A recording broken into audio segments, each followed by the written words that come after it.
Shit, thank you for the extra coats. What do I always do? Extra coat of arrogant, extra coat of armor. We are here to make you pay child support, Dale. You'll never get the last 200 every night. Ready for this? All right. Well, folks.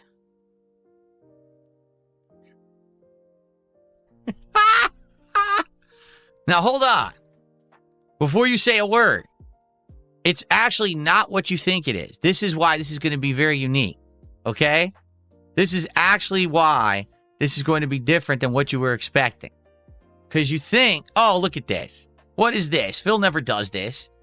Right? This guy is the guy here who does this all the time. Literally half his streams just sitting there talking to other content or whatever. Right? But it's not actually what you think. Are you ready for this? This is why I feel this is unique. And this is something that I wanted to do today.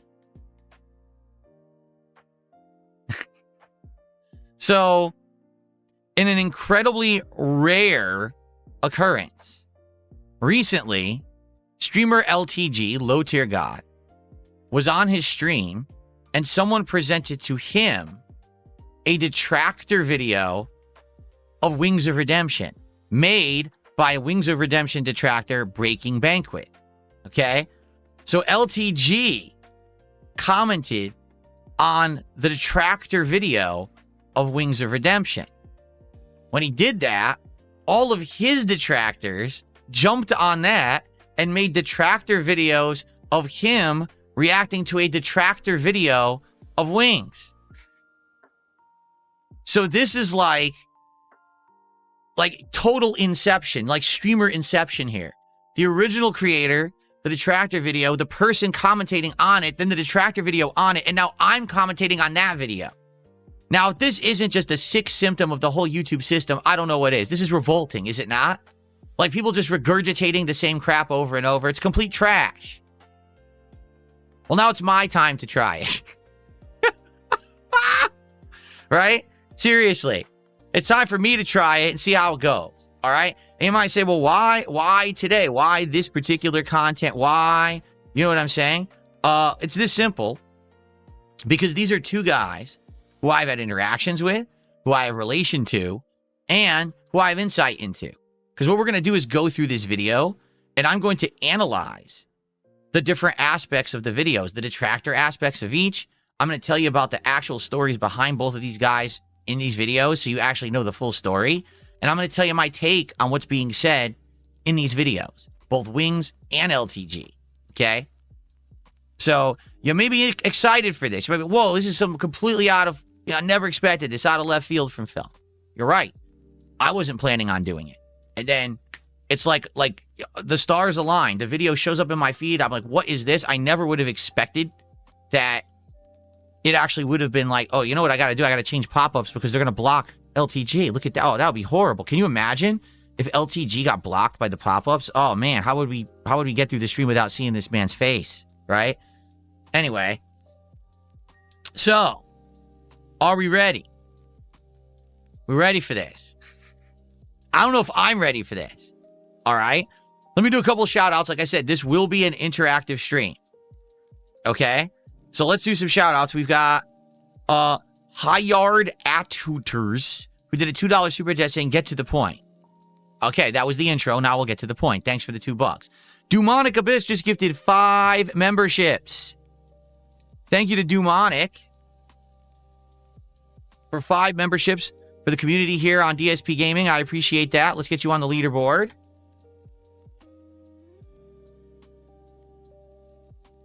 Thank you so very much for that. And then we got $2 from Dylan, who says, my wife and I love hearing you spill the tea. Wow. Yes, because, you know, I do it so often. It's such a staple that people just love it. They're addicted to it, right? No, in reality, it's funny because there's a couple people who got wind that I was going to do this today. And they were like, why are you doing this? I thought that all you do now is gameplay and, you know, you stay out of any kind of drama. I'm like, I did a react show for 2 years and it didn't cause any problems. I was able to say my take on so many different topics, so many interesting topics. And I loved doing the show, for the record. It just sucked that it failed, that after 2 years, people got bored of it and only a certain group were submitting videos for it. So it got very repetitive. Now, if I'm able to select topics that I feel like I can actually add a lot to, I think it would be more meaningful. And also the fact that I just don't do it all the time. If I do this every once in a while, rarely, as opposed to doing it every day like some of these guys do, I think it's going to be more impactful. It's going to mean more. People are going to care more and actually tune into it and care about it. You know what I mean? I just feel like that's a better way to do it. But I don't know. Again, let's see how this goes today. You guys give me your opinions on what you think about this, and we'll go from there. Okay? All right. And by the way, for the record, I'm not going to pull any punches. I'm going to be the real Phil here with my commentary to let you know what I really think about what we're about to watch together. All right? In fact, should I make myself a little bigger for this? Stand out a little more, simply because usually my webcam is smaller, but maybe, there we go. Maybe go like this. There you go. Probably that's a little better. That probably makes more sense, right? This way, at least I stand out as the person who's actually talking on the video, or else people might think it's LTG up there, right? So, Trials, thanks for $2. He says, I am so down for this. Hell yeah. Thank you to Trials. I appreciate that. And then we have someone complaining for $5. Thanks for the complaint. I appreciate that. I will file your complaint into the circular file cabinet in my office here, and I'll check it out later when I take the bag out and I throw it out. Okay. All right. Mozzie, 26 months as a member, says, ignore your haters. Your commentary is wanted. Shall we begin? Because the best place to begin is usually at the beginning, right? Not the end or the middle. So let's rewind this a bit, shall we? Now, as I said, this is literally Detractor Inception. We're going to watch the start of a Detractor video with an intro and everything. Then it's going to get to the video. Then it's going to be another Detractor video playing within the video. So you're going to see a video within a video, which is fascinating. Did you ever think you would see this? In fact, you know what? Here, just for the intros, we got to mute the music. Let's pause the music so we can hear these amazing intros. Are you ready? So this, for the record, all credit goes to Red Dale, who is a detractor of LTG. You ready for this? Here's his intro. Get a load of this. And I'll try to explain some of this as we go. Ready? Oh, hold on. I muted it. That's probably not going to help. Let's actually be able to hear the intro. Okay, ready? Here we go. Get ready. Here he is. He's arrived. And this is funny because these are all different scenes from things that LTG's been involved in over the years. Like that was him at the streamer awards from years ago, presenting an award. Everyone booed him off the stage. The infamous detractor story that apparently he pooped in his shower or something like that.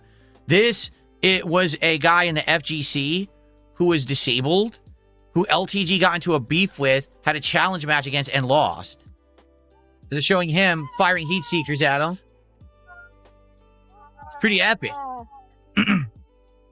Joking at his age, at age 45. He's not 45, but he always acts like he's not old when he is in his 40s. The piss jug disposal room. The infamous LTG piss jug story that he says he pees in a jug rather than going to the bathroom. Human gets space AIDS. I think this is a take on that. He said things like the creator sent him to this planet to help and change other people. So, like, what is he, alien or something? Like, what is he talking about? This guy's crazy. That is just, I'm sorry. Even, I don't know what the content of the video is. That's an epic intro. Can we all applaud that? See, that's a lot of effort goes into that shit. And the funny part is, I know my detractors have intros too. But it's like, dude, that's well done. It's very entertaining just to watch. Okay?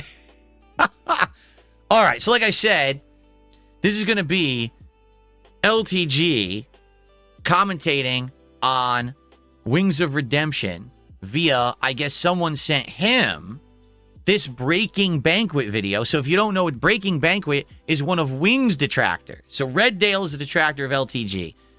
Breaking Banquet is a detractor of Wings of Redemption. Okay?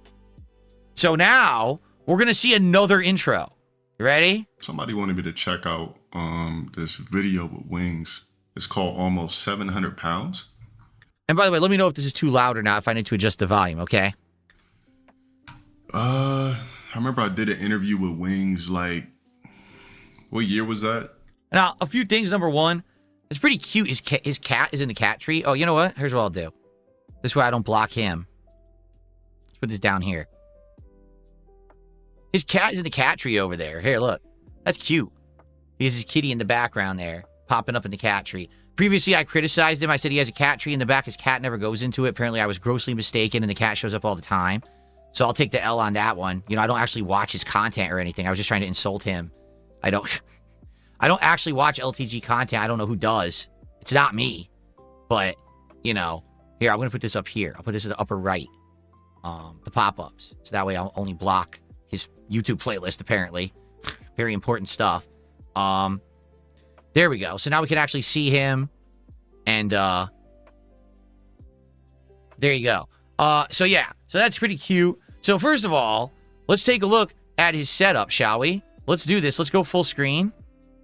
Before we, because I wanna commentate on everything here. Let's see when he goes full screen here. Here we go.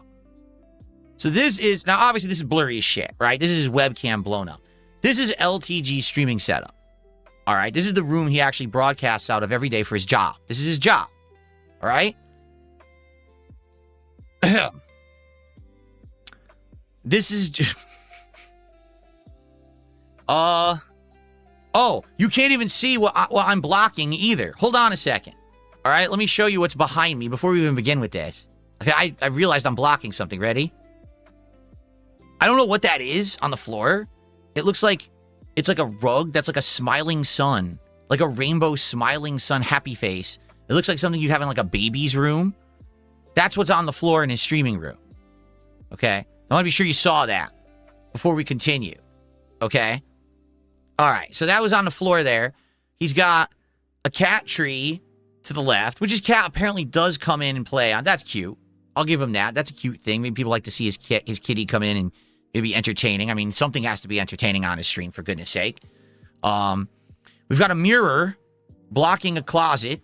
We've got another door. It's probably another closet, or maybe maybe his hallway, and another door to the right that's cracked open. There's a giant blank white wall behind him with nothing on it, and that's his streaming room. Now, just for the record, that's actually his streaming setup. That's not like, oh, I caught him on a bad day and he just wasn't ready and he just did an impromptu stream. He didn't just move into this house and he's just getting set up. Like, that's what my streaming room looked like the first few days that I streamed out of this house when I moved into it in 2014. And then immediately I had like furniture moved in, soundproofing on the wall. That's his setup. Okay? That's what he does every day to make money. And he calls himself a professional. He says that he's a full-time, content creator. He's been in this game for so long. This is what he's come up with after all these years, over a decade that he's been on the internet. Now, just for the record, this actually isn't his old setup because he moved, I think in the last year or something like that, to a new house. So technically, this is his new setup. In his old setup, it used to look exactly the same, except the difference was on his back wall, he had these soundproofing panels. And I say that soundproofing panels. I say that very loosely because they weren't. I'll explain that in a second. He also had some lighting that was like glued to his wall to the side of him. Now, a couple years ago, all right, he was talking shit about me. And so I said, if this guy's going to talk shit about me, I'm going to clap back. And I watched one video of his on my stream and I reacted to his background. And I said, first of all, take a look at the soundproofing he has in the back. You realize that's not soundproofing. Those are those little felt, like, cheap panels. You can get those at, like, the dollar store. Or actually, I know where he got them. He got them off Temu. You know that website, Temu? It's like the Chinese company or whatever, drop shipping garbage. He got them off there. I know, because they're right there. Like, if you search soundproofing, it's the first thing that comes up on the site. And you can buy, like, 30 of them for, like, $12. So he basically just went to Temu and he ordered, like, 2-3 packs of those.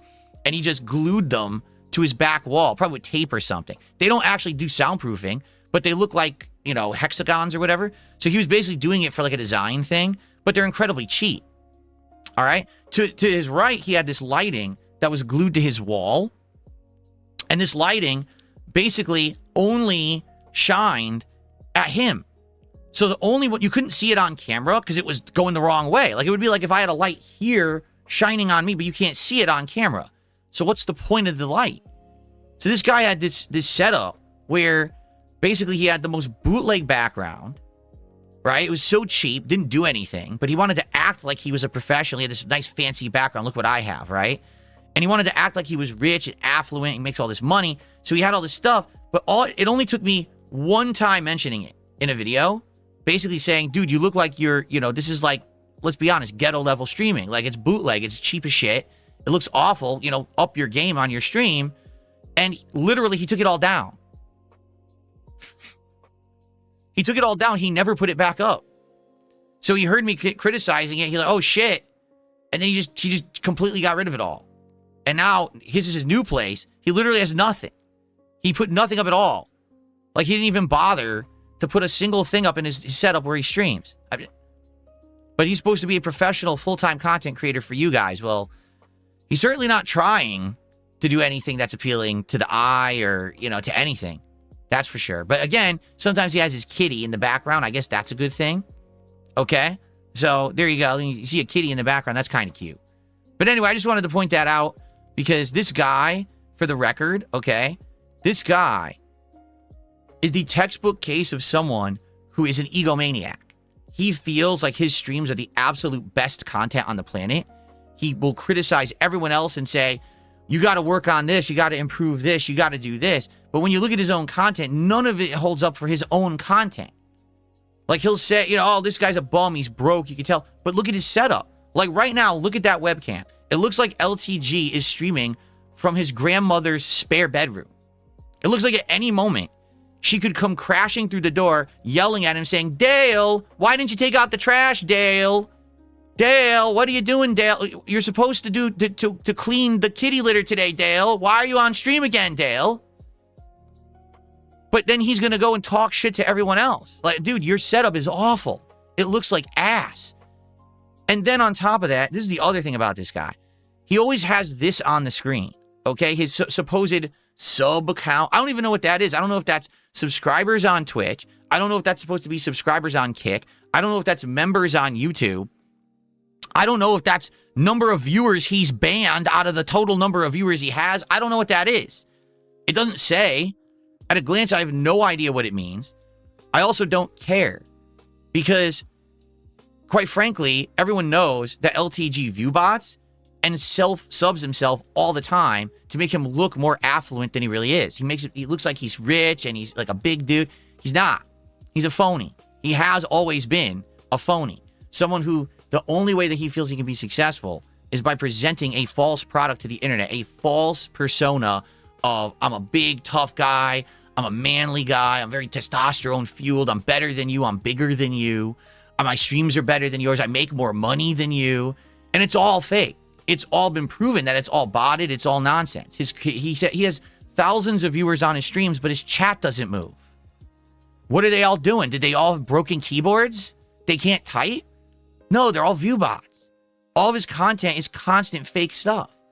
The guy has this really self-created persona of ego and success that doesn't exist. It's all smoke and mirrors. All right? So when you see this, you're like, I don't know what this is. No one else does either. Because we all know it's not real. Do you really think this guy has 3,053 paid subscriptions right now? Hell no.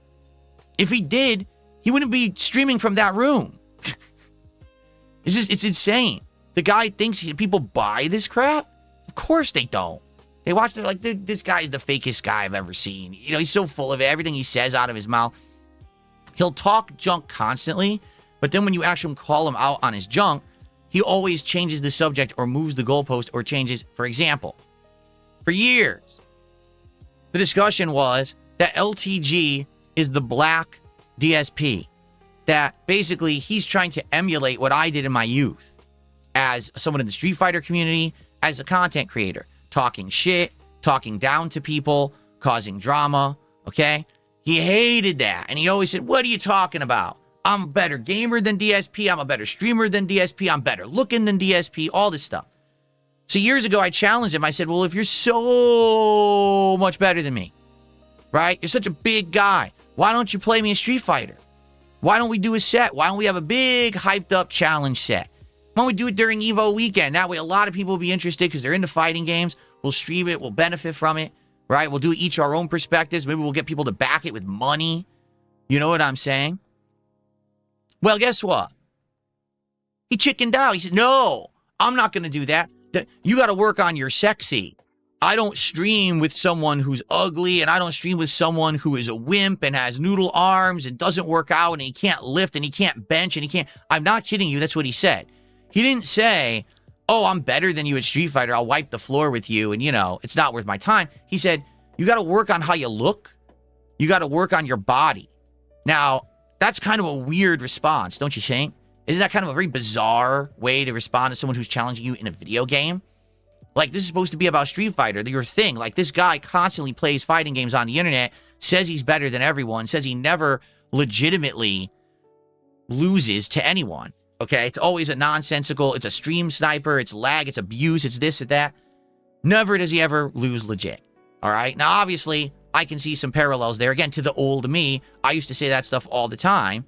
I think that's why some people call him the Black DSP and why he's so upset. I want to be my own person. I don't want people saying I'm someone else, right?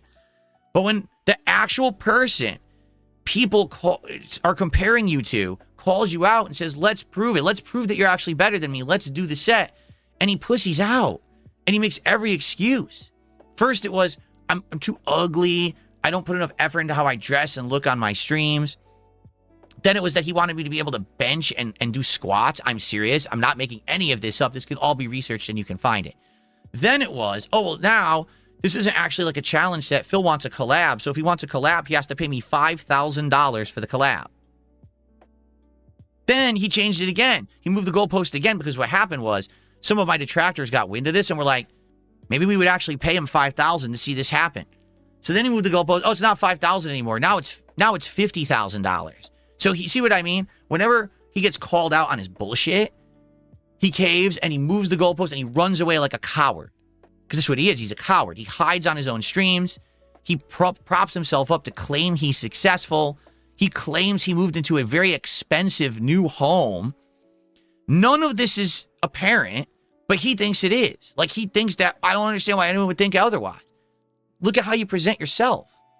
You sit there, you know, in a plain t-shirt, in an empty room, with a clown rug on the floor, with your cat on a cat tree. You're like, I'm a successful professional streamer who has 3,000 subs. No, you're not. You're everything that you're not is what you want to be, and you present yourself as it, but you're not. And then you talk big, and then people call you out on it, and you run away. You're not going to be respected like that. But that's what he wants. That's what he really wants. He wants the respect of the internet. He doesn't understand why people hate him so bad and crap on him so bad and clip him and make fun of him. I'm telling you the reasons why. But he doesn't get it because his head is so big that he doesn't hear the criticism. He would never allow himself to hear a criticism and actually take it in. Now, again, I understand there's parallels here to me in my old ways, how I used to be egotistical. And I used to say, my crap doesn't stink and, you know, my content's the best. Things have definitely changed for me over the years. I've self-reflected. I've tried to grow. I know I'm not perfect, but certainly I don't present myself like this guy. Like, why would I say that I have more supporters than I do? Why would I lie? What's the point, right? Why would I say if I live in a giant mansion-like new house and then I stream from the spare closet with nothing in it? Like, it doesn't make sense. Nothing this guy says makes sense. Again, that's why he has, I think, so many detractors and so many people go after him. If he would just show, like, I don't know, an ounce of humility, and he would just stop the crap with the way that he talks and talks down to people and everything, then maybe people would stop hounding him. But instead, he just doubles down, triples down. He never changes. He never improves. He just puts out the same product every day. And he lies too. Is, oh, I'm done playing fighting games because everyone makes fun of me and everyone, you know, clips me. And then the next day he's playing fighting games again because he has no content. He just has to keep doing the same regurgitated content every day. Anyway, I just wanted to give you guys a little bit of like a intro to LTG. If you don't know who he is, if you're wondering what is all this we're looking at, that's exactly what you're looking at, okay? So now he's going to react to a detractor video of Wings of Redemption, all right? So now let's actually watch. We already saw the intro to his detractor video. Now let's watch the intro to the Wings of Redemption detractor video, shall we? Okay. 100 pounds? I remember I did an interview with Wings, like, what year was that? See, I didn't even know that he did an interview with Wings. That's actually fascinating to me. That really is, like, I didn't know that. I want to go back and maybe watch that and see how that went. I had no clue that he had actually talked to Wings. 2020 2 1 something like that. I can't remember. I was like trying to, you know, give him a little bit of advice how to use his weight and use his fatness to his advantage. You know, start doing food reviews. If I'm going to be fat, I might as well market myself off of it. Why not? If I were to take any advice from anyone on the internet, the last person that I would ask for any advice would be that man in the corner there. Like, what advice are you giving? You're not better off than anyone else. Like, it's really confusing. I don't know. You tell me what kind of advice LTG could give you about anything. If maybe in the gym, maybe in the gym. I don't know. I don't know what the guy's workout regimen is. Apparently, he has documented his workouts and stuff like that. So maybe that's the one thing. But outside of that, what else could he possibly give you advice on? Like, why would you even want advice from this man? So, I guess this video of course, showing what he... everyone in the chat's like, well, all his negative stuff, like how to avoid child support payments, how to take out a mortgage with your best friend and act like you did it yourself. I know, these are all the detractor memes this guy has around him constantly that circle around him and he can't avoid. He never disproves them. He just says they're not true. But then he never disproves them either. Like for me, a lot of the stuff around me was basically based on like a factoid of truth that, you know, yeah, did I play mobile games? Sure I did. You know, of course I did. Not to the extent that people say I did, but I absolutely did. And now, you know, I've moved on from that. I've improved. But this guy just like, no, I don't have a daughter. No, I didn't take out a mortgage with another guy, but we have all the paperwork. We see right now you could go on a website. We could see it says that you owe back pay for this child support. You're not paying it. Like it's in black and white. We could see it.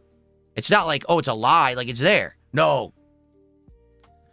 Let's get some advice from this guy, though, right? This is the kind of guy that I definitely need some life-changing, you know, factoids about how to behave myself as a streamer. I'm really going to learn. At least I'll learn how to... one thing, maybe I can figure out how to say that I have 3,000 subs that don't exist and fake it. I don't know. He's been up to recently. I know he had a fight with Boogie about, what was that, a couple of years ago or something like that? That's where I thought he was going to reinvent himself and, like, everything was going to change. And not sure what happened, so let's see what happens here. All right, so now he's about to press play on the detractor video of Wings, and the Wings video has an intro itself. So we've seen his intro. Now we're going to see the Wings detractor intro. Heavier. My health has done nothing but go downhill. Never mind, because there is an intro. Oh, let's see. I barely could take care of myself right now. I'm sure people make fun of me and put me on live stream fails and everything else. Still makes you feel bad. Nobody wants to be made fun of. Here it is. Okay.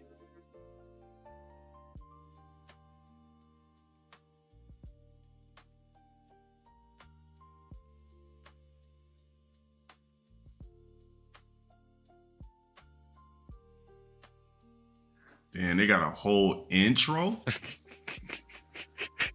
Damn, a whole Breaking Bad intro. Yes. What is so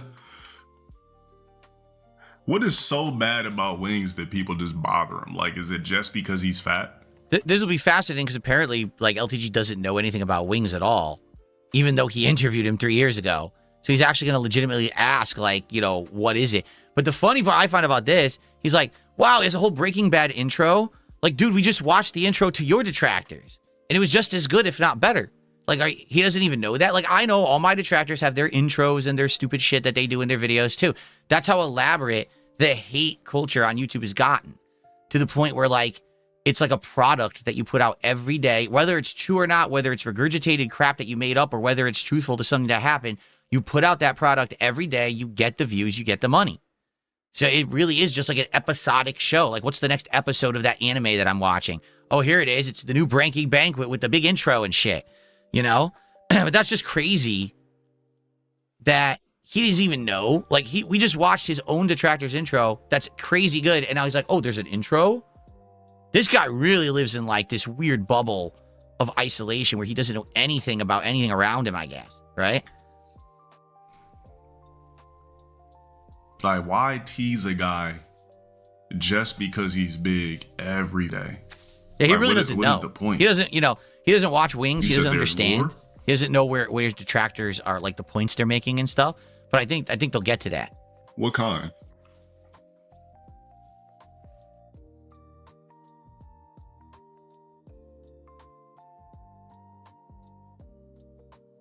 Say my name. Huh? Breaking Banquet. You're goddamn right. You're goddamn right. Well, That's me, great. it's because I'm good looking. And everybody that makes videos about me are ugly fucks. There's a difference. What? What did he just say? Wait a minute. What did he just say? And everybody that I got to hear that again. I missed it. Damn right. Well, me, it's because I'm good looking. And everybody that makes videos about me are ugly fucks. There's a difference.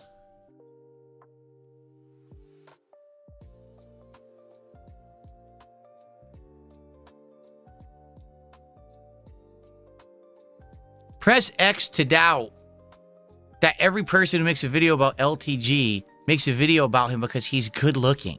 That's what he just said. Now, I don't know if he's joking or he actually believes that. But to say that on your stream in public in front of your audience is like, what? What did he just say? Like, are you insane? But me, it's like, as far as Wings goes, I don't really understand what the obsession is when it comes to him. Me, I get it. I'm good looking. Men are obsessed with me. People are zesty. Men are hyper focused on me, so on and so forth.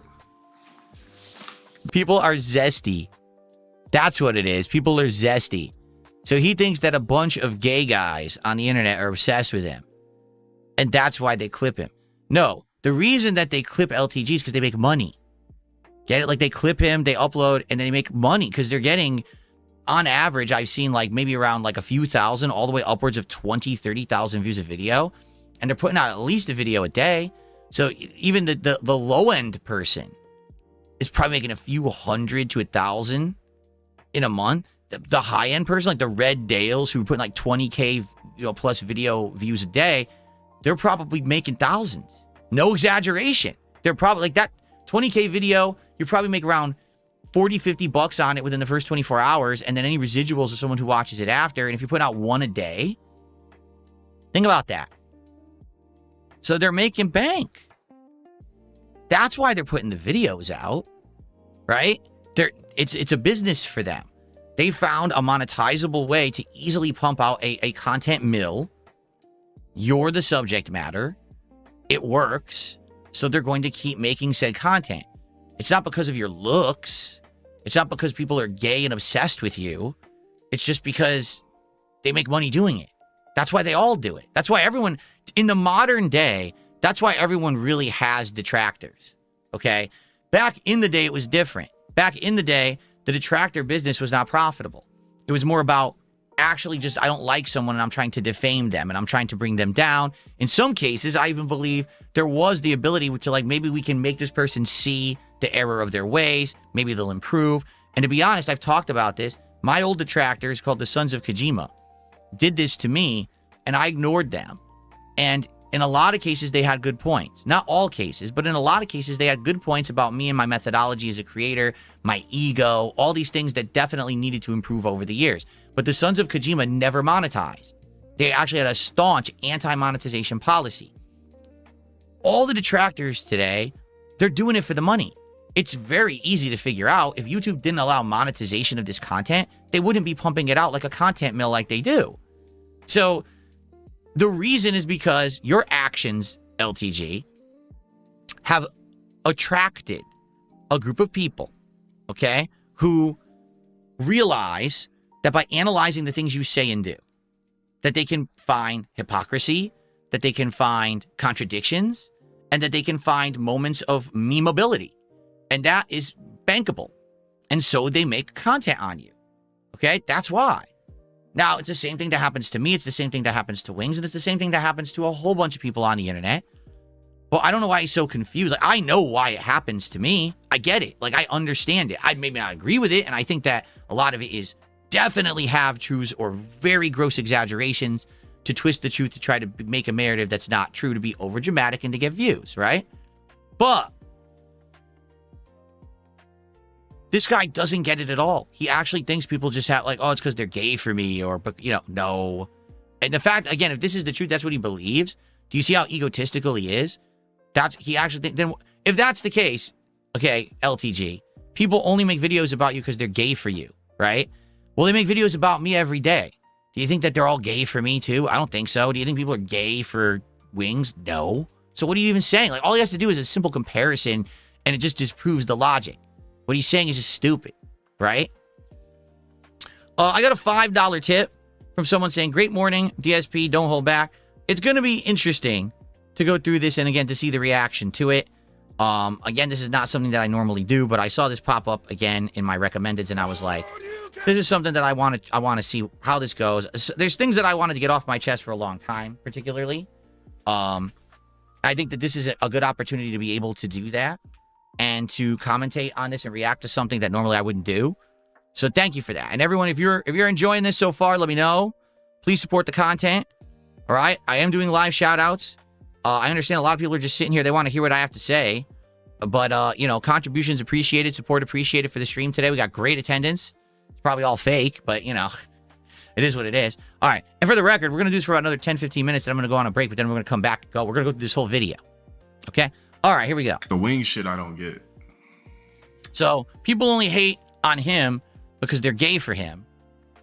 Last time I noticed, people who have crushes on you don't usually make thousands of detractor videos about you on the internet. I'm just saying. Like, maybe they would have asked them out on a date or something and send them a bouquet, maybe some chocolates, right? Send them like a weight set or something, you know? They would, you know, doesn't really prompt that if someone has a crush on you, they make thousands of detractor videos and make a lot of money on you. That usually isn't the association that I think, but maybe in his head. He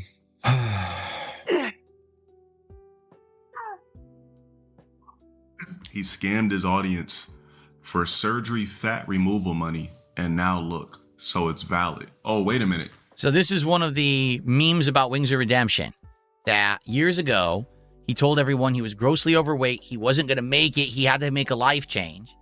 And he wasn't going to like diet and work out and lose the weight naturally. He was going to go get the surgery. But he wasn't going to get it in the United States because it's too expensive. Or maybe the doctors wouldn't approve it. Who knows what the real story is there. He was going to go to Mexico. And he was going to get, what is it, the lap band?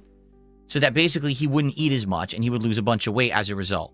Now, the story goes that some people actually think that basically he stole the money. Like he never got the surgery because he did lose some weight after he supposedly got the surgery, but then he gained it all back and now he's back to his original weight from before the surgery. So some people are of the impression that Wings lied and stole the money.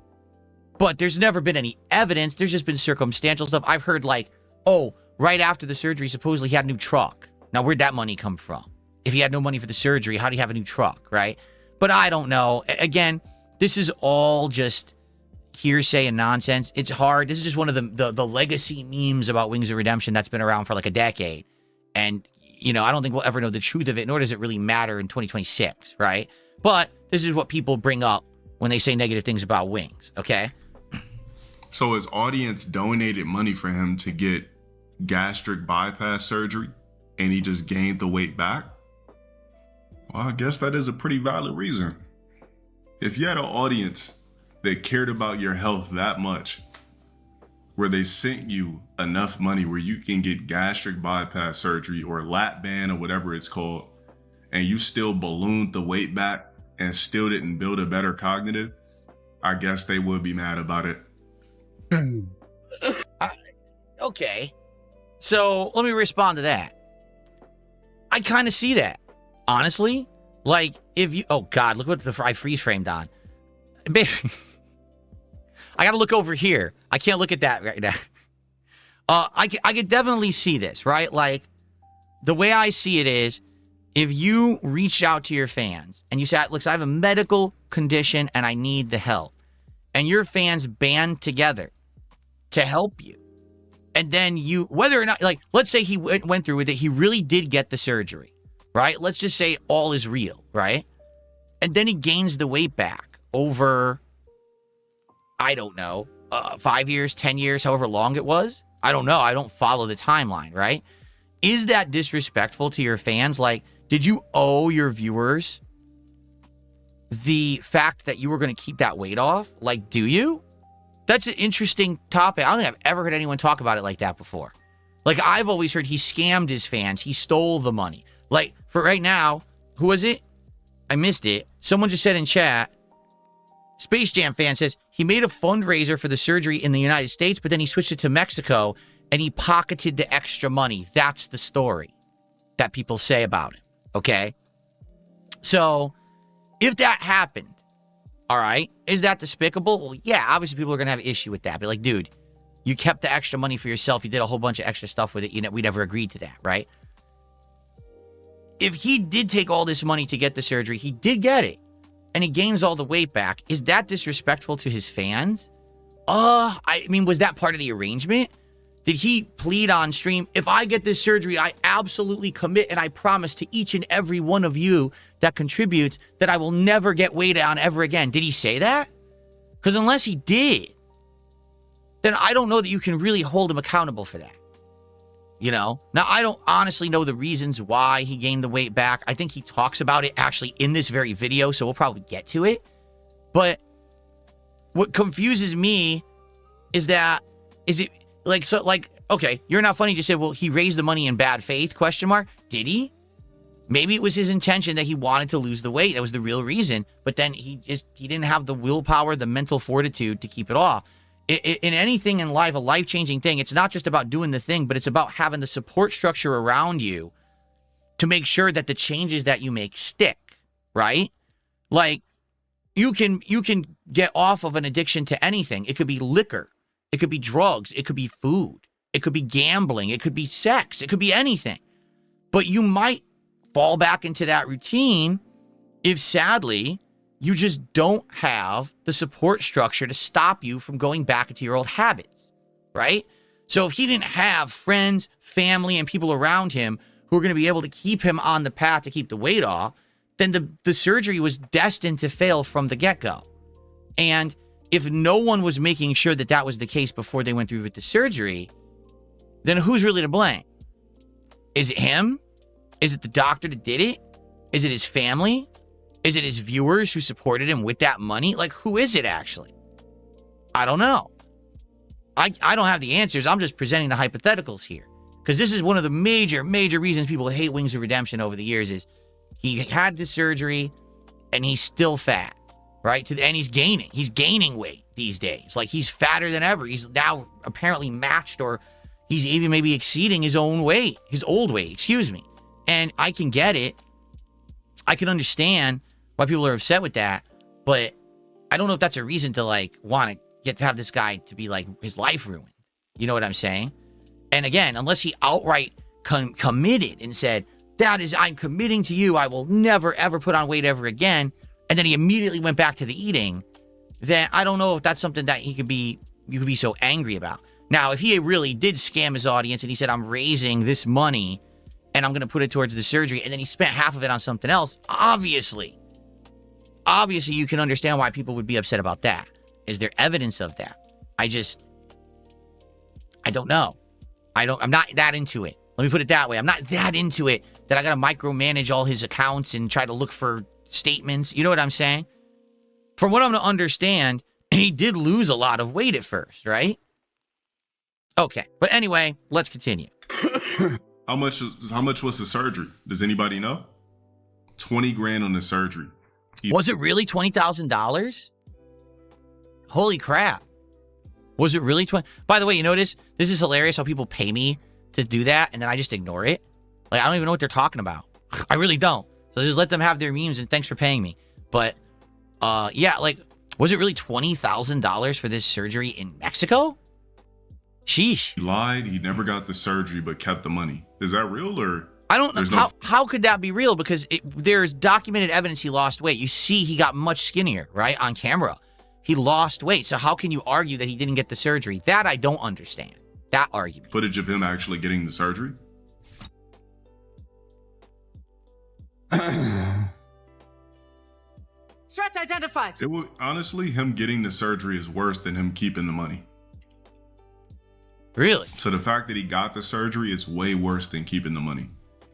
Why does he think that? So he thinks that to try something and fail at it is worse than not trying and scamming an audience and keeping the funds for it. Now, does that might actually say way more about LTG than it does about Wings. Because Wings, at the very least, said, I'm going to try to raise this money and change my life for the better. And he tried and failed. LTG's like, oh, you can just keep the money. That's fine. That's better. Huh? I mean, seriously, I think LTG's one of those guys, like, he doesn't realize that when he says stuff like that, he's literally revealing a lot about himself. And that's what people use against him. Like right away, boom. So that's his mentality. Just steal money from your audience, just be dishonest. That's fine. But if you actually tried and failed, that was not good. Well, what does that say about his efforts to be an actor then? Because if you're not aware, LTG really wanted to be an actor. And he kept telling his audience, if I'm still streaming in like 6 years, I'm a failure.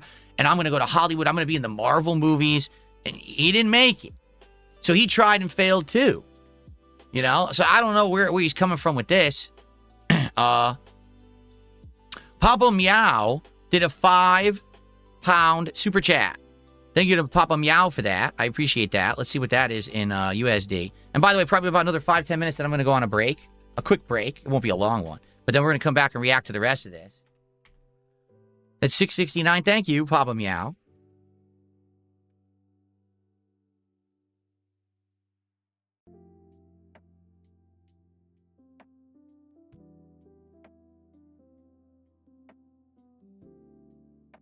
Okay. But yeah, that's kind of interesting. Oh, don't try and fail, but you did try and fail. You tried to become an actor. You apparently put your resume out. You had all these screen tests, and no one hired you. Here it is, way longer than 6 years later. You're still a full-time streamer, sitting here lying about the number of subs you have on your stream, with your awful background setup. You know, commentating on Wings. Like, why are you commentating on Wings, of all people?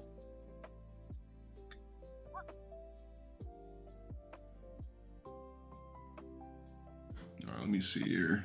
This is my original chair, and I bought this as my backup. So for the record, this is a good point. People in chat just brought this up. You see the chat room right there? That's this. Oh, I have a pointer. I'm so stupid. You see this right? This is actually LTG's chat room. Okay? This is live out of his chat. That's how fast it moves.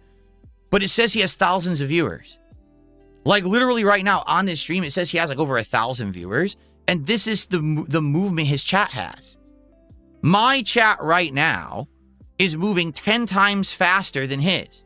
Both of my chats, for the record. My Kick chat and my YouTube chat are both literally moving 10 times faster than his does. But it says, you know, where are the viewers? What do you do? So you know what I'm saying? So this guy, he just, I'm affluent. I'm successful. I'm this. But nothing points towards that evidence. You stream from an empty room like you're broke. Your content sucks. Hasn't improved at all over the years. It's the same level of content. Your chat room doesn't move. So where is all the success? Like, someone who's successful has people coming in, chatting, acting up. Yeah, even let me put it this way.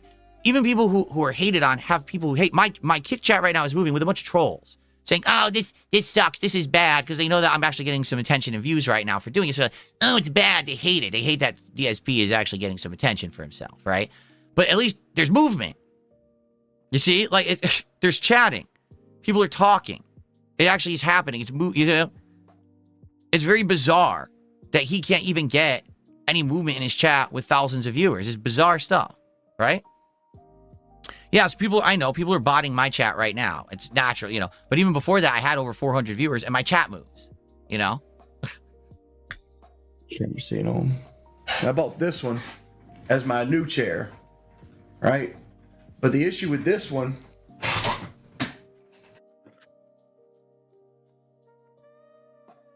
is like in this seating position right here, it gives me no support whatsoever. And like I got the big bulbous gut here.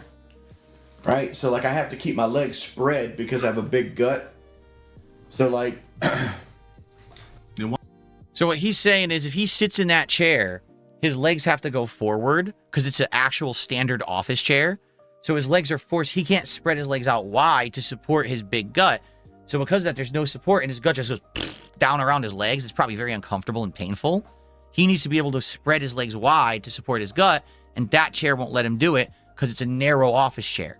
So he bought a chair that definitely is not for him, for a guy of his size. It's just not, you know, I'm pretty sure they do sell special chairs for people who are big that have like the wider base and stuff. So I guess he definitely bought the wrong chair, you know? Why not just lose the weight? Like, is the fat for sympathy? Now, wait a minute. Oh, no. Oh, did he just say that? Why not just lose the weight? Is the fat for sympathy? Do you think that he wants to be that size? Honestly? Does LTG actually believe that Wings of Redemption wants to be huge? I don't think there's anyone on Earth that wants to be that size. At all. Like, who would desire to be huge and uncomfortable and painful and heavy and, you know, everything you do is an arduous task because you're huge? No, he's addicted to food. That's obvious. He's addicted to eating. He can't stop himself from eating bad food and drinking. That's why he's that size. He doesn't choose to be that size. He's addicted. It's the same. Do you think that the alcoholic chooses to get drunk and go out in the street and stumble into a trash can or go behind the wheel and crash into someone because they wanted to hurt people? No, they're an alcoholic. They're addicted to the liquor. They can't stop themselves from their addictions. What a stupid thing to say. But it's to me, it's like LTG doesn't understand. He's never been in that situation of like any kind of addiction or weakness, or he doesn't think it exists. Maybe he's one of these alpha dudes who doesn't fucking think that oh my God, all you got to do is tough through everything in your life and you'll be a badass like me. What an ignorant thing to say, honestly. And by the way, by no means am I defending Wings of Redemption with his size and his habits. I'm just saying you can figure out why he's that size. It's not that I've chosen that all I want to do is make myself uncomfortable and fat for the rest of my life. No, he's addicted to the endorphins and the good feeling he gets when he's eating the bad food. He can't stop himself because it makes him feel good. Yeah, like any addiction. Again, the alcohol, the drugs, the sex, the money, gambling, it's all the same. Okay? turn the lights up a little bit here. So like the padding is here, right, where your legs says support, but my legs sit here, right, and here. They put all the padding in the middle, and he can't put his legs in the middle because it doesn't support his gut. He has to have wide legs to support his big gut, and there's no padding on the side of the chair. I totally understand this. That chair is not designed for a big guy. It really isn't. If he bought that chair and they advertised it as for a big guy, that's actually false advertising, and they fucked that up. Like, that's actually messed up. I wonder if he can return the chair, but then again, the problem is, to return a chair, you got to disassemble it, put it back in its original packaging, and somehow get it back, and that's a pain in the ass, especially for a guy his size. So how much you want to bet he's just going to keep that chair, even if he spent like $700 on it, he's probably still going to keep it. What ends up happening is I have to sit in the chair like this. Right. Right, now lock it in. And now there's no support. I have no support here. So it's destroying his legs, basically. All his thighs and shit, or all his weight's on like these two areas of his legs. So it's crushing him. So like I have to carry most of my weight the entire time I'm streaming, and it's killing my legs. Whereas this one has support all the way through. So when I sit down, I get support no matter where I sit. I wonder, couldn't he just buy the same chair? I wonder where he got it from, because it looks like that's old as shit, right? I wonder if he could just buy the same chair or a similar model of exactly the same chair. Might be worth a look if he maybe just can't find it. I don't know. Dude, you know how much pain in the ass it is to return a chair, especially when you bought online? Yeah, I'm fat. I'm sure people make fun of me and put me on live stream fails and everything else now. Because I showed my fat gut. Is what it is. What am I going to do about it? Nothing. Sit here and wait for Rich to get on. Sit here and what? Wait for Rich to get on? Is that what he say? Is he talking about someone to get on to play a game or something? I don't know what he's talking about. Still makes you feel bad. And the man can't even cough on stream? Damn.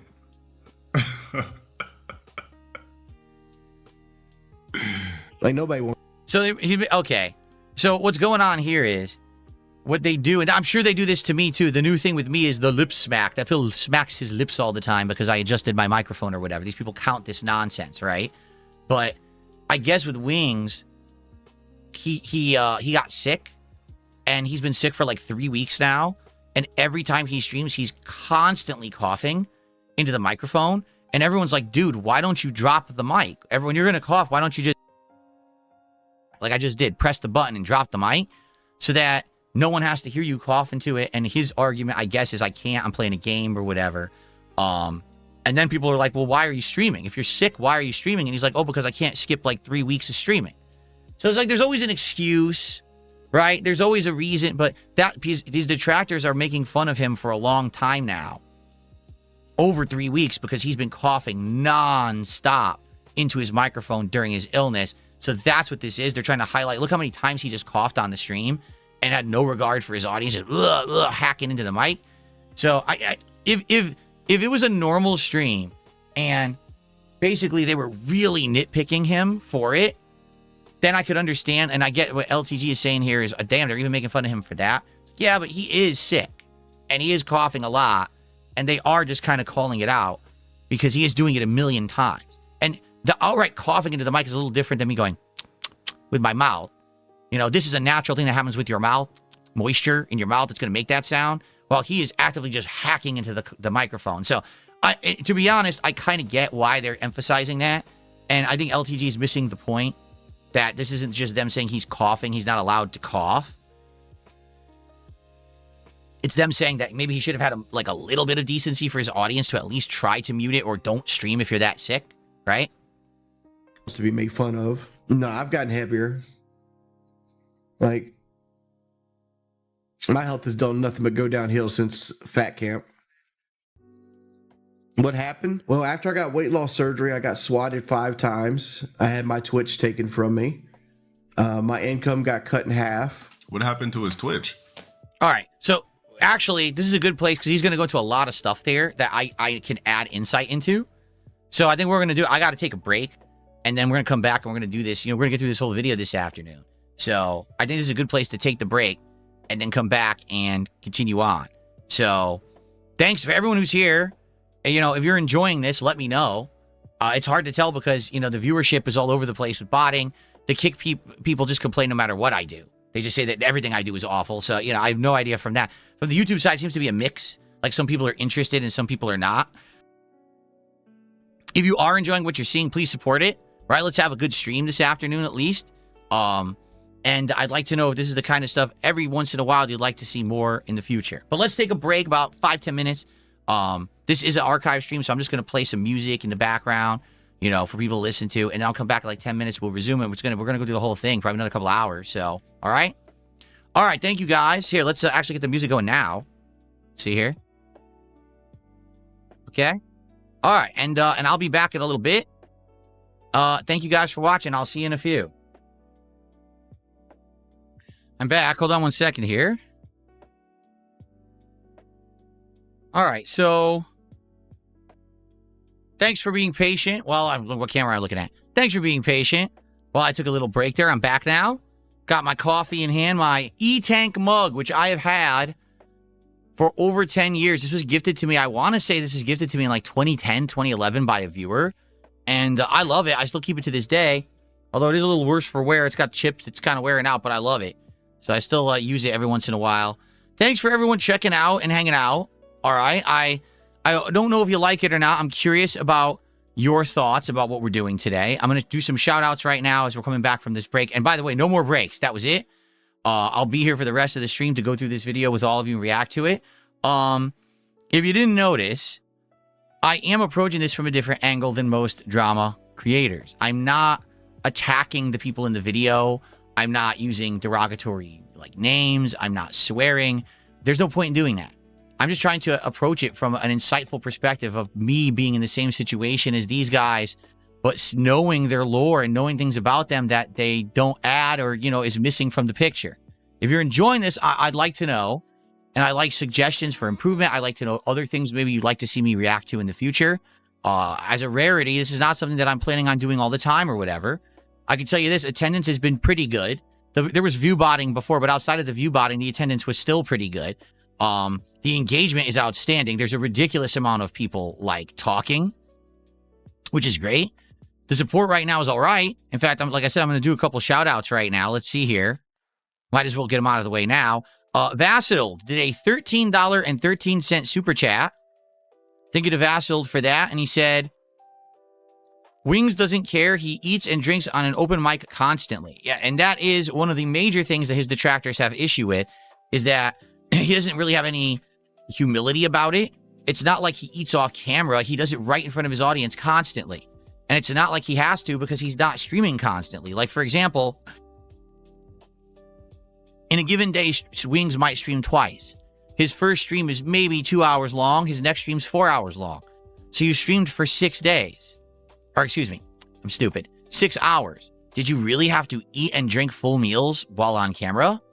I mean, I could see, okay, I had some water. I needed that, right? Oh, right now, in the middle of my stream, I'm going to have a coffee. That's different than, here's the giant large soda that I just got from Wendy's, and here's the full meal I got, and I'm going to eat it while I'm playing games.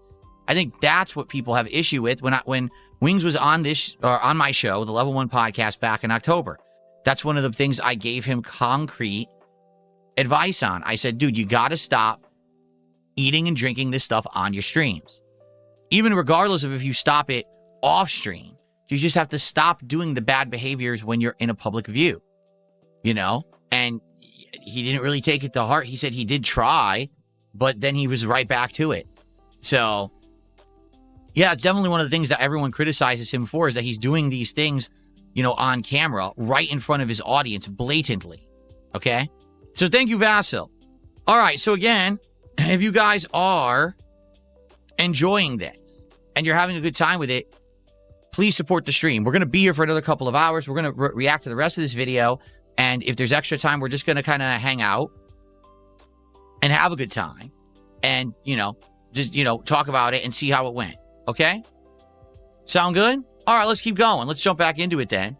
And I think what we'll do, because again, we're going to be listening. We'll probably turn the music off since I am reacting to the video. I think it would be intrusive to the video to have the music on. Especially if we can't hear what, you know, what's going on there being said. So, what's up, Game Boy? How you doing today, man? Okay. Very good. Okay. Dab Hands wants me to completely stop doing it and not doing this at all. There you go. John Dog says, isn't weight loss surgery stuff similar to your mobile game stuff? No. Because I never said on a stream, hey, everyone, I need money for a particular thing, and then raised it and didn't spend it on it. That's literally never happened. Not once. Yes, back in the day, I was guilty of doing, let's say, to do a fundraiser stream. And this stream, I need to raise $1,000 to pay my taxes. And guess what happened when I raised the money? I paid the taxes. That happened every time. Now, I also was irresponsible with other money, but the money that I raised went to exactly what I said it would go to. Okay? Now, I remember June the King even said to me, well, wasn't there a time when you did a stream and you raised a certain amount and you said, well, it didn't go to everything? Well, yeah, for example, let's say I did a marathon and I said, whatever I raise on this marathon will go to taxes. But then, oh, come to find out, Phil took $100 out of the $1,000 that he raised during the marathon and he paid another bill with it. Yeah. Because it needed to be paid. But the point is, like, I didn't do a marathon, raise $1,000 and dump $1,000 on a mobile game immediately, and then I had no money. That never happened. Not once. But that's what my detractors say. Okay? And that's why you got to take everything with a grain of salt. When they say this about Wings and they say, he raised all this money for the surgery, but where did the money go? How do they know? How would they actually know where the money went? They can guess. They can try to see things in the environment that change. Maybe he spent it on this or that. They don't actually know. They don't know anything. You know what I'm saying? So, yeah. Anyway, let's continue. All right. So I believe what was happening here, we're going to rewind a few seconds, is that LTG is trying to get to the bottom. Well, Wings is talking about it, and LTG is going to try to get to the bottom of why was it? See, I'm actually dropping my mic when I have to clear my throat and stuff's going on. Why was it that he got the surgery, but then he gained all the weight back. And I think Wings is trying to explain how that came about. Okay? Okay, here we go. Surgery, I got swatted 5 times. I had my Twitch taken from me. My income got cut in half. What happened to his Twitch? And how did he lose his Twitch? He didn't lose his Twitch. Here's what happened. In 2021, all of our trolls, like there was a bunch of trolls who kind of like were doing the same thing, decided that they wanted to get all of us deplatformed everywhere.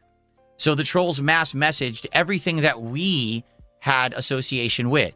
We're talking Twitch, we're talking YouTube, we're talking Teespring, the t-shirt company, we're talking any streaming service that we used for pop-ups like Stream Elements, Stream Labs, that kind of stuff. We're talking, what else? 'Cause I got kicked out of other things too. I'm trying to remember exactly what it was. I can't 100% remember on the top of my head, but like I got deplatformed from a bunch of stuff. I got kicked out of the Twitch partner program. And when I asked why, they said for hate speech or hateful speech. And I said, I don't do content with hateful speech. I literally don't use racial terms. Okay. I don't say any of the forbidden words that you have listed here on the site. I don't do politics. I don't do religious content. I don't do anything that would ever have me be considered hateful. So I have no idea what you're talking about. Tell me what you mean. And Twitch responded and said, we don't have to tell you anything. Reapply for the program in a year if you're interested. And that was it. So that happened to me. And then within like a month, the exact same thing happened to Wings of Redemption. He got notified by Twitch that he was losing his partner status. He could still stream on Twitch, but he was losing his partner status, and he tried to get the information, and they apparently gave him this real, like, weird legal mumble-jumble about it and never explained it fully, so he didn't even know what happened there, and he's like, well, forget it. So that's what happened. Same thing, and they did the same thing to him. They tried to deplatform him everywhere, and they got him kicked out of, like, every service that he was involved with, too. It was literally a month after me. So obviously, I might have been the test case. They saw it worked with me, and they were like, ooh, the woke mentality is now rampant on the internet. Let's go do it to Wings, too. So there you go. Oh, by the way, thank you to Shocks for a 1414 super chat. He says, have a good stream. Thank you, Shocks. I just noticed that because I was talking. I missed the pop-up. Thank you, Shocks. That's the biggest super chat of the day.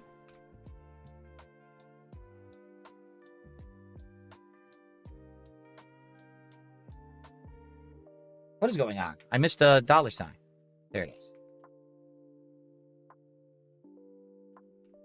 Here we go.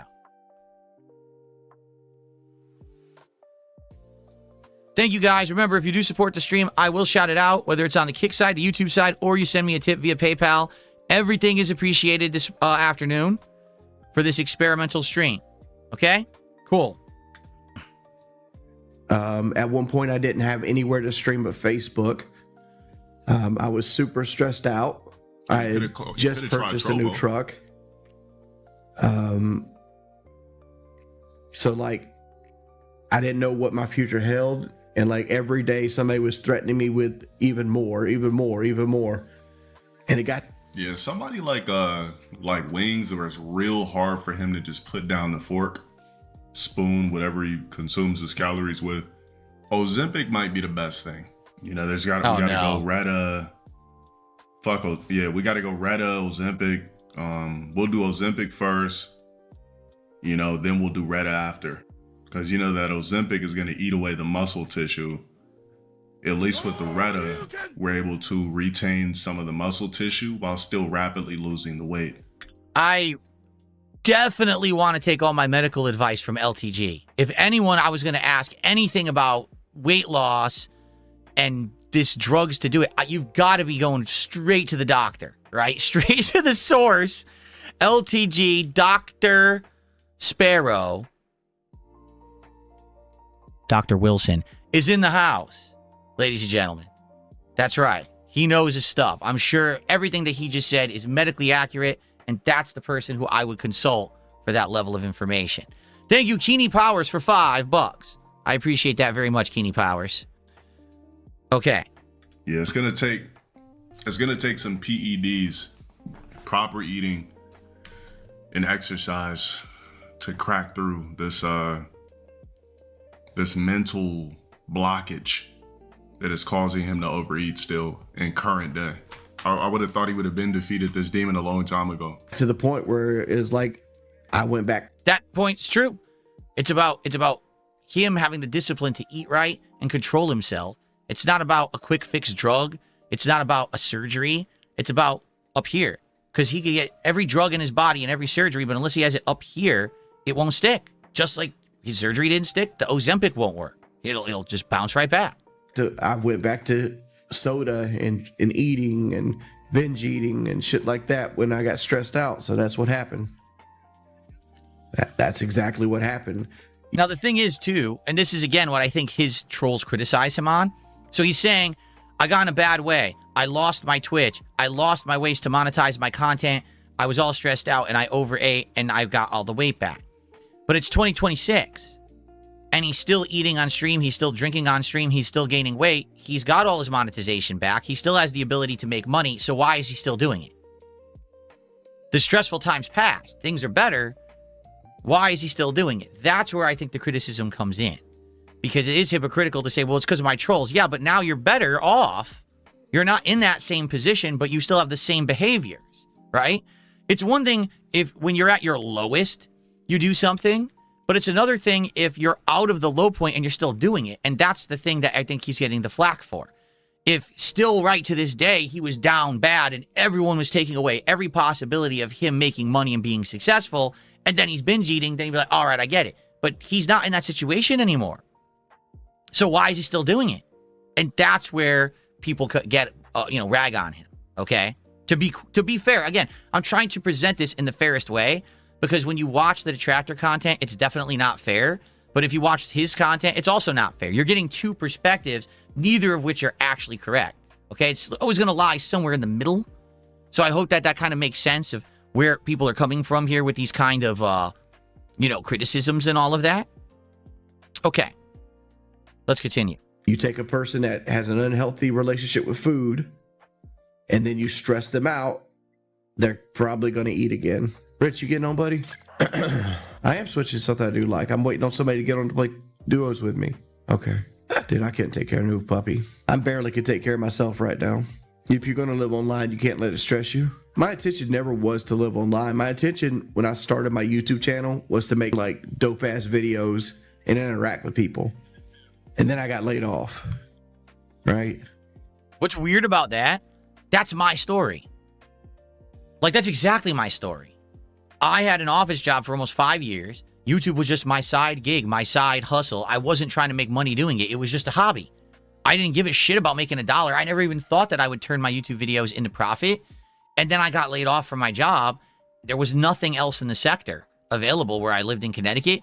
I was going to lose everything. I was going to lose my house. I was going to lose my car. I couldn't afford to pay anything.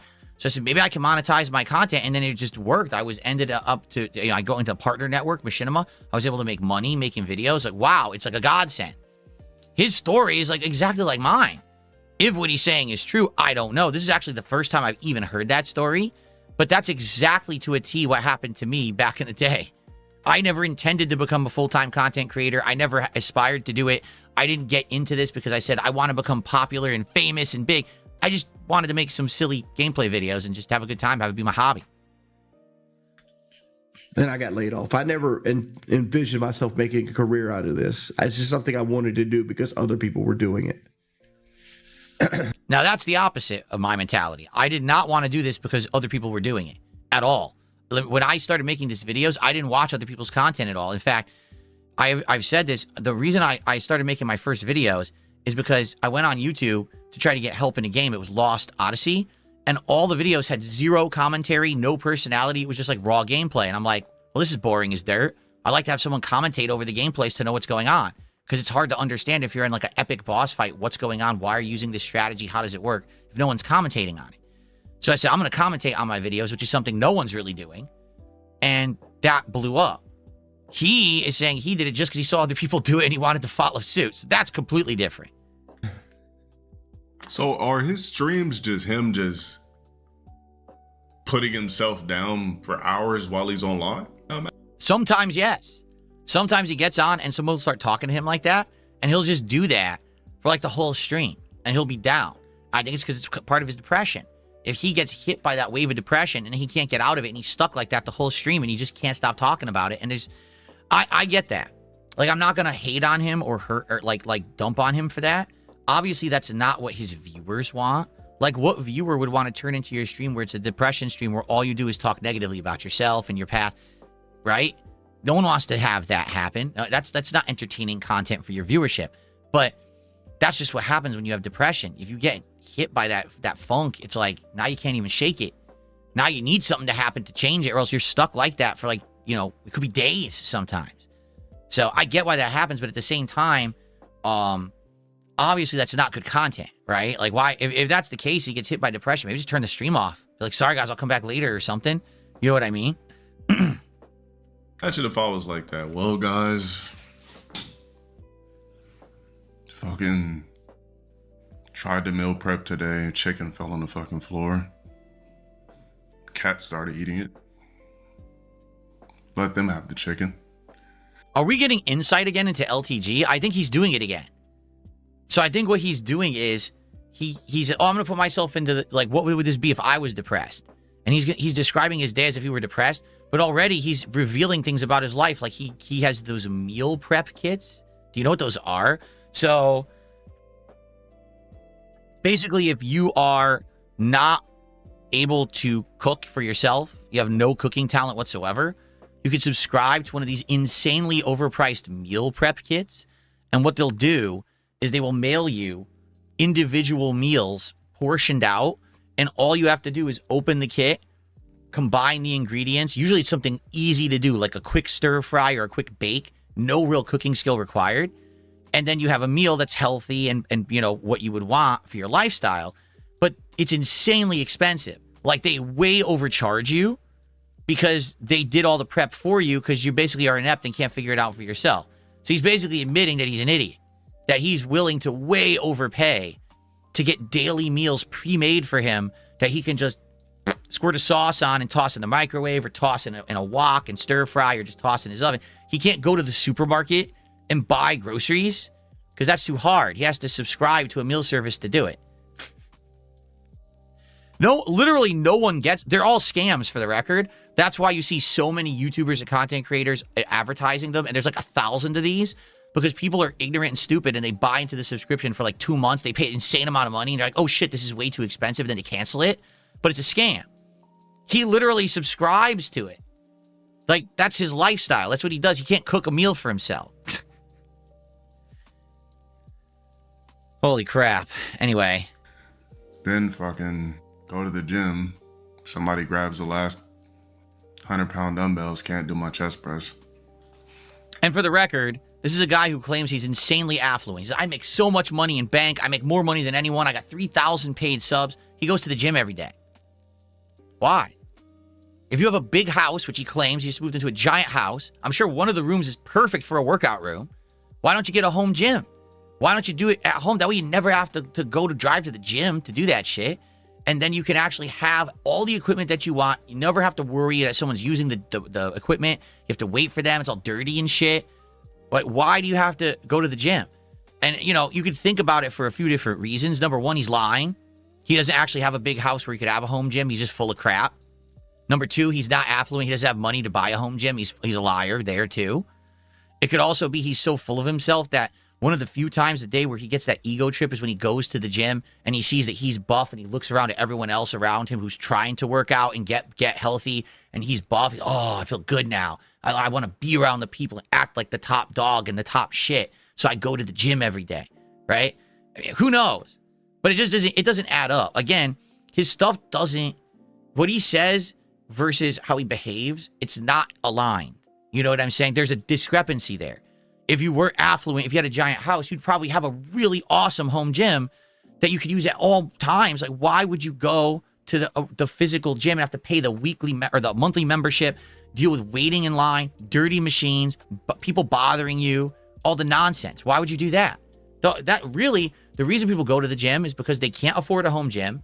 And to them, it's an easier way to get it into their routine. I got to drive there or whatever. This guy, I just don't believe anything this guy says about anything here. It's just nonsensical.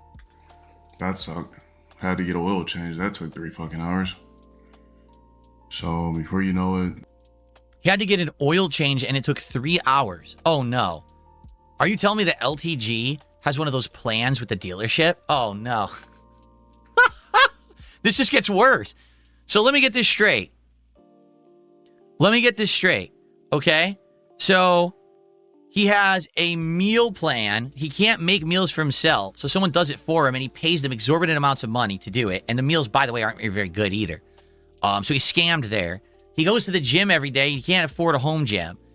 And then he gets his oil changed through the dealership. So he has to wait 3 hours to get his oil changed. He could literally drive to Jiffy Lube down the street and your oil will be changed in 20 minutes. No line. But he goes to the dealership. Let's keep going. He's very smart, this man. gym was too crowded. Didn't want to go at 3. Had to start on my stream at 6. Then after that, come online. Dealing with the same weirdos, talking shit 24/7. Now I got to deal with that. So it's like... And it's funny because someone in chat just said, but this is all hypothetical. No, you see, that's the thing with LTG. What he says actually is his life. You think he's making it up. No, he's actually describing things he does during the day. And if he were depressed, how he would tackle each thing. And how he could see, this is how my day would be if I was depressed like Wings. This is his actual schedule. He's not just pulling this out of his butt. But the thing is, he doesn't realize he's exposing to the internet his lifestyle. He thinks, oh, you know, I'll just make up the hypotheticals. But now we know everything you do all day. Like, why did you just say that? The mental was fucked up there. So, imagine, exactly. Imagine you just come on stream with that energy 24/7. Like these, see, the thing about Wings, these guys are not going to fucking feel sorry for you. On top of that, there's 2 chances that Wings had. I'm going to say, right? First, it was the gastric bypass or lap band surgery or whatever he had. Then it was the boxing match. When he did the boxing match, I remember he went live for the first time because I had seen it, and people were just dumping super chats in his streams. They were just dumping super chats in there. And it's just like, I would have just catapulted off that. That would have been the turning point that I would have needed to take. How though? Like, here's the thing, and again, this is probably what LTG doesn't understand, is that Wings does not surround himself with a support structure to be successful in his efforts. Okay? He doesn't have people around him that are coaching him on to be healthy. So he gets the surgery, but then immediately goes right back to the lifestyle where he's eating the food and no one stops him or does anything about it. He works out. He's going to do this fight with Boogie, which, by the way, he was not in shape for the fight with Boogie. He was on drugs. He admitted it, again, on my stream, the interview. He admitted that for the fight with Boogie, he was cutting. He was taking drugs and cutting weight by drugs. Okay, it wasn't healthy weight loss or anything like that. Okay, he has the fight with Boogie and immediately gets right back to the old lifestyle again. Well, what happened? I thought that you were getting healthy. Well, where was the support structure to allow him to be successful? He doesn't have it. He doesn't have the group of people around him, whether it's the family unit, the friends, doctors, whatever it is, to say you have to do this. And sometimes it's tough love. Sometimes it's you just don't let the person. Like, for example, just don't let them have the bad food in the house. No more. No more having the fast food. No more having the bad food. No soda is in this house, period. Now you can't drink it, so you can't go back that way. You know what I'm saying? But he's like, oh, well, Wings got all this money thrown his way. So what? Success is fleeting. Yeah, people like the fact that Wings was going out of his comfort zone to do something completely different, right? He had never done like a physical thing like that before. In fact, there have been other attempts in the past, like him going on this camping trip with the guys from Painkiller already and stuff like that he had all backed out of. So the boxing match with Boogie was like the first significant time where he was stepping up and saying, I'm actually going to do something physical, right? People supported it. They were like, wow, this is a change. They showered him with money. And then immediately after the fight, he dropped it all and went right back to the old ways. So why would that continue? And I guess what he's saying is, well, he should have kept it going. But he doesn't have a plan. He doesn't have the plan to be successful. Weight loss and health is not a one-step success story. It is a big, arduous journey where you need to do the initial work and then you need to follow through and you need to have the support structure in place to make sure you do not fall back on your old ways. Wings does not have that. So he can't be successful in his weight loss journey. He can't. Like, there's literally nothing else that will help him but that. He could try anything. Ozempic. He could try, multiple surgeries, and it ain't gonna work. So I don't understand why he doesn't get that. I don't understand. He was showered with money. So what? The money, it's not about the money. This guy is addicted to food, and he needs someone to help him stop being addicted. Tough love. That's what he needs, and he doesn't get it from anyone. So he just goes back to his old ways, and he ain't gonna get better. So I don't get why he doesn't understand that. And again, maybe he's just never been in that situation. You know what I'm saying? I feel like a lot of the things that he says is because he's just ignorant to the situation, but then why speak about it? Right? Like if you I just don't get it. Well then don't comment on it. If you don't get it, if you don't have empathy for another human where you want to put yourself in their shoes and you have the cognitive ability, which he always says is cognitive. If you don't have the cognitive ability to actually understand someone else's perspective, then don't speak on it. Because you just sound stupid. You sound like you're a Neanderthal. Like, that's right. I just don't get it. He was showered in money. Why isn't he skinny? That's not the cause effect. You don't get showered in money and next thing you know, you shed 400 pounds. Like, what are you talking about? What a dunce level thing to say. But this guy actually thinks he's smart and he's like giving his wisdom to the internet when he streams. He's not. He's just talking out of his butthole every fucking day. And he's spewing this toxic stuff to an audience that apparently believe him. Or maybe not. Maybe it's just an audience that they entertain what he's saying and and then they go make their detractor videos about him. I don't know, right? Let's see here. So someone tipped me $1.50, says people go to public gyms not because they're poor. I didn't say that. Rather because they feel more accountable around public, like they're socializing, and gyms have more specialized equipment that won't fit in any home. More true if you push serious way. Now, that, for some extent, I can understand. If you are going to be a bodybuilder, if you are going to be a serious competitive athlete, you need a gym. I'll agree with you there. If you're on a actual sports team, if you're working to become a buff guy that you're going to go to shows and work out and compete, you should go to the gym. That, I'm never going to disagree with that. Does that guy look like that to you? No, this is a guy who just does it for fun. He doesn't even need to do it. He's just doing it because he wants to brag. This is his ego thing that I'm buff. Okay, good for you.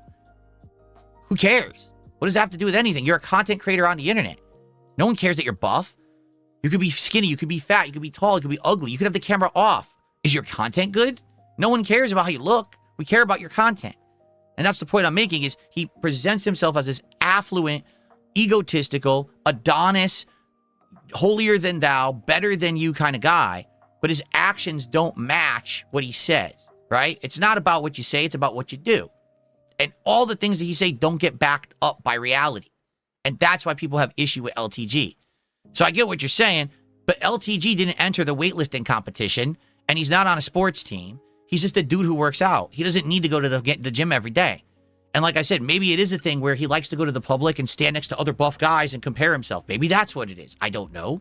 But it's certainly got to be some kind of an ego thing, or else he would have a home gym. There's no reason to not have a home gym if you're as big of a guy, as rich of a guy, as popular of a guy as LTG presents himself. Okay? Just being honest. It's nonsense. Okay.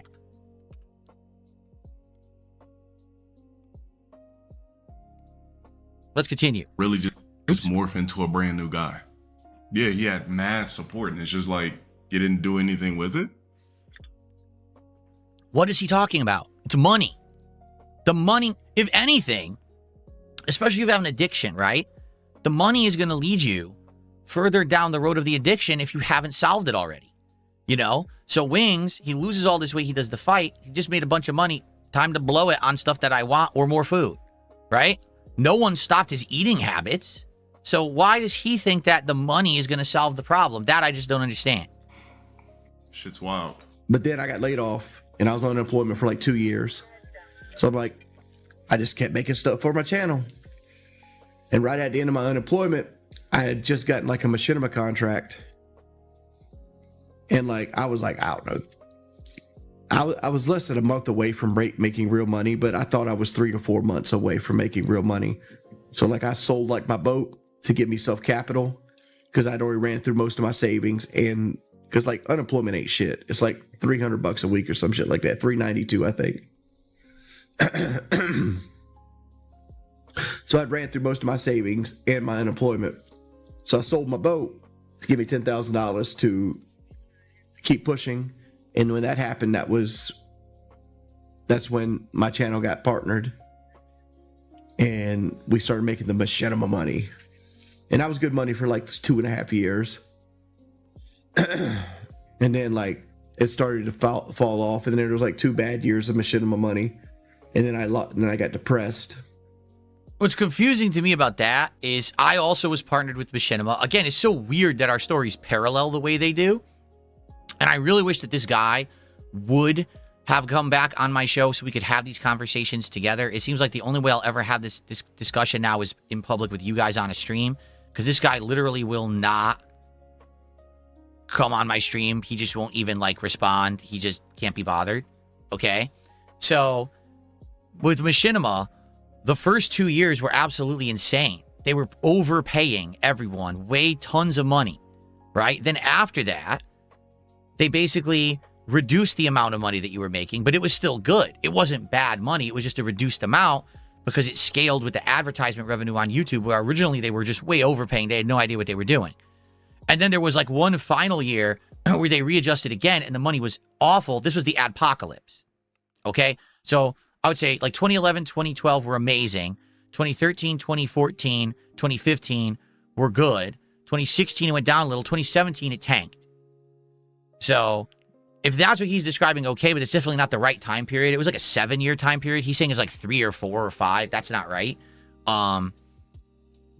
But yeah, so he's saying the money went down and I got depressed. The money went down in 2017 with the adpocalypse. Everyone's money went down on YouTube. It just tanked, like halved overnight. They lost Starbucks. They lost Walmart. They lost like their 3 biggest advertisers. And overnight, the entire ad budget was completely taken away.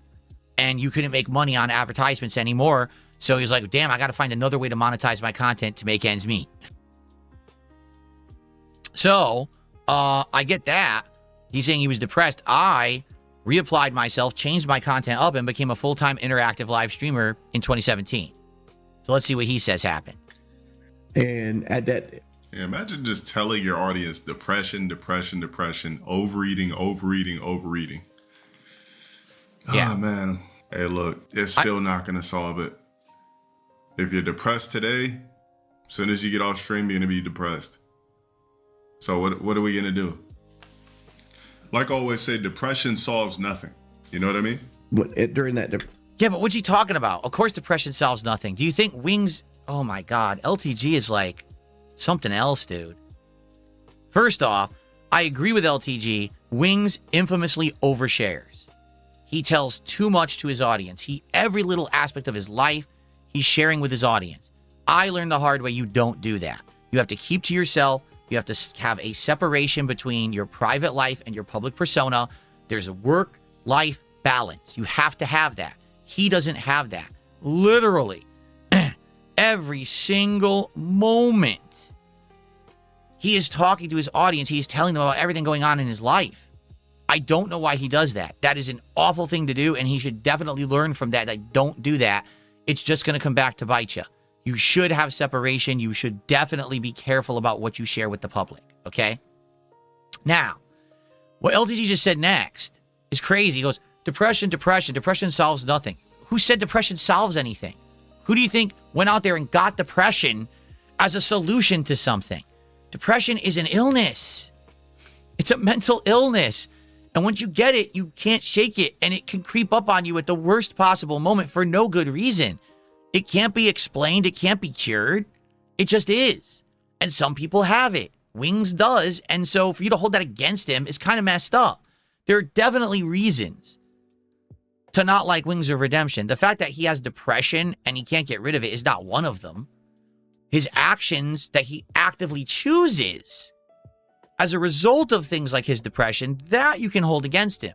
But not the fact that he just has it. Why can't he just shake it? It just shows how ignorant LTG is. As a person, as a content creator, to say shit like that in public, you have absolutely no conscious knowledge of what depression is, how you handle it, you know what I'm saying? Absolutely ridiculous.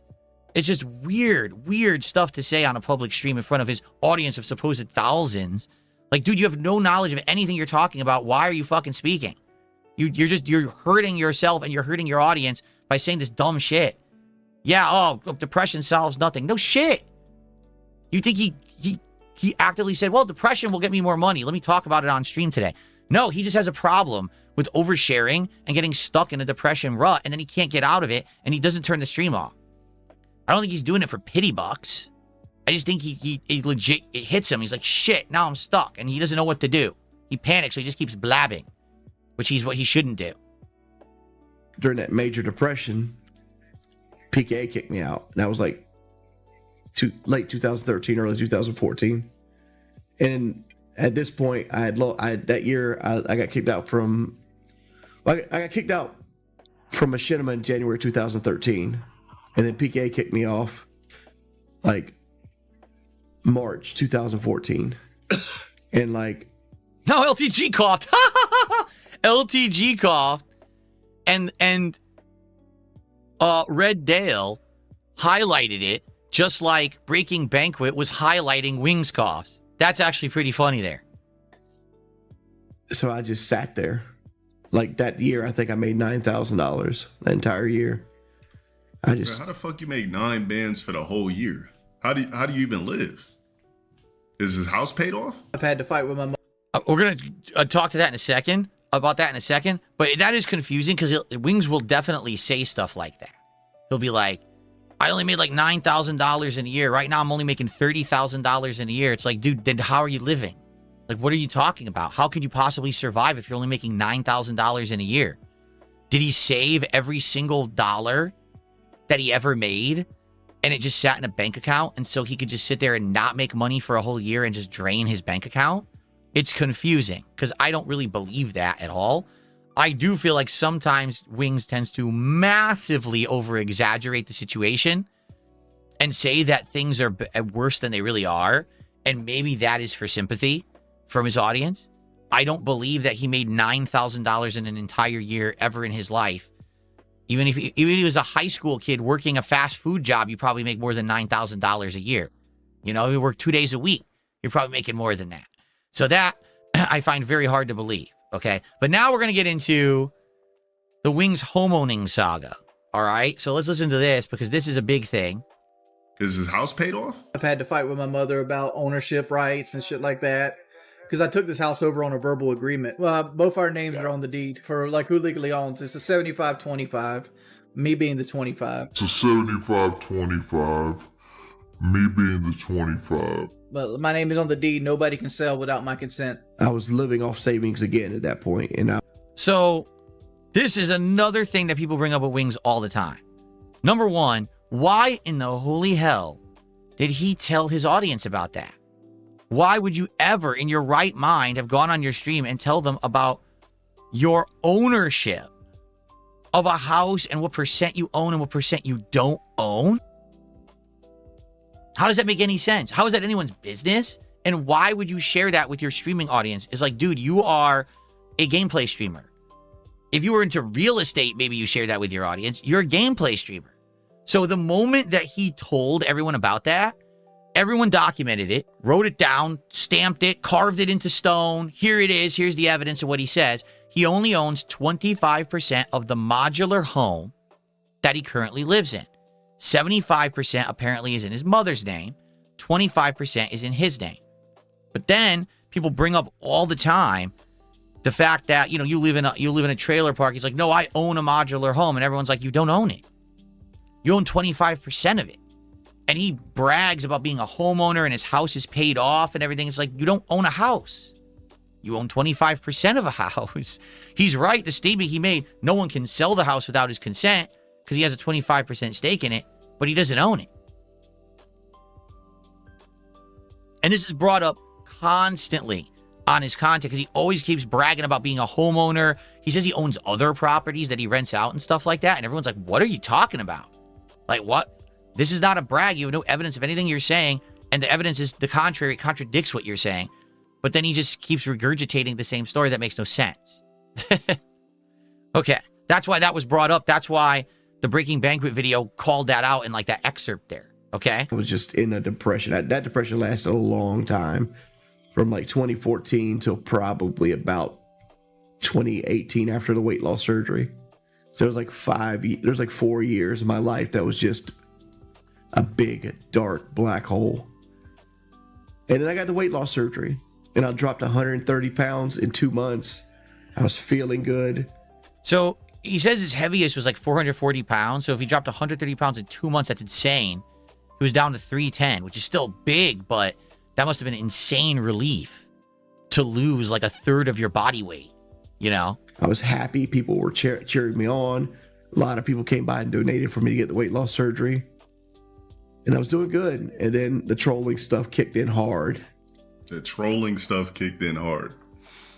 Damn, it's just crazy how these people like this just allow this online weirdos to just control your everyday living. Sticks and stones, man. I'll comment on that in a second. But James did a $2 super chat and says, don't forget he paid for the house twice. That I don't know about. I don't know that lore. That's deeper lore, I guess, to be learned about later. I did not know anything about him paying for a house twice. That's pretty crazy. All right. Well, thank you, James, for $2. I don't know about that one. Feel free to elaborate if you want to. Okay. So what little LTG is saying is, man, I just can't believe that trolls could have such an impact on your life. Keep in mind, this is a guy who literally rage quits games daily as he plays them because his trolls come into his lobbies and stream snipe him, so he can't complete the matches. He just drops right out of them. Okay? This is a guy who constantly gets deplatformed. This is a guy...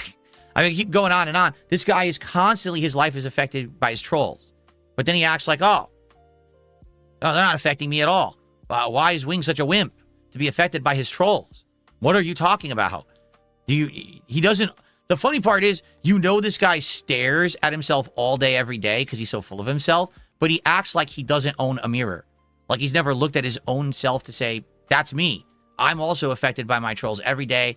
I should have some empathy for Wings because I'm also hit like that. Now, maybe he doesn't have deep depression because of it, but still he's affected by it, right? But he just doesn't have that level of self-awareness whatsoever to analyze the situation and be like, damn, I see something of myself in Wings. He could never do that. No, people try to come in my stream 24/7 with the dumb shit. I just installed FosaBot. We made it that much better. How many bans do we have tonight? Let's check. We banned 47 people that came out of 47 pussies for no reason. You said... So his solution to the trolling is to install a bot that just blanket bans people, right? Like, I have bots, but as you can see, especially if you're in the kick chat right now, the entirety of my kick chat's angry today that I'm doing different kinds of content and trying to branch out and maybe try something new. And they're all freaking out, screaming, saying this is terrible. Of course, I don't listen to them because they don't ever have any impact on me because they're just a peanut gallery of my detractors. I'm not stupid. But I didn't ban them all, right? Like, I'm letting it roll. Let them sit there. Let them do their thumbs down emotes. Let them do, you know what I mean? At least my chat's moving, unlike his. Like, imagine that. Imagine if you were so strongly moderated that your chat never moved, and then you were bragging about it.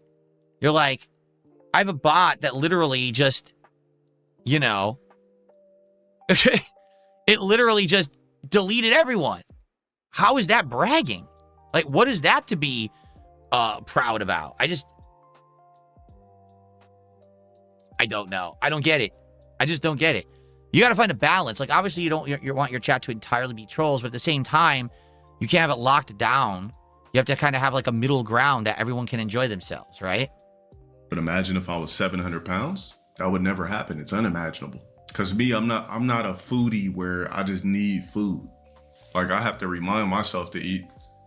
I have to be like, oh, damn, I only had 2 meals today. Damn, I need another one. Damn, I need protein. That's why you always see me pausing my stream. I'm going down there getting a protein bar. I'm warming up a meal. I'm not eating because I love food. I'm eating to sustain, that's what eating should be.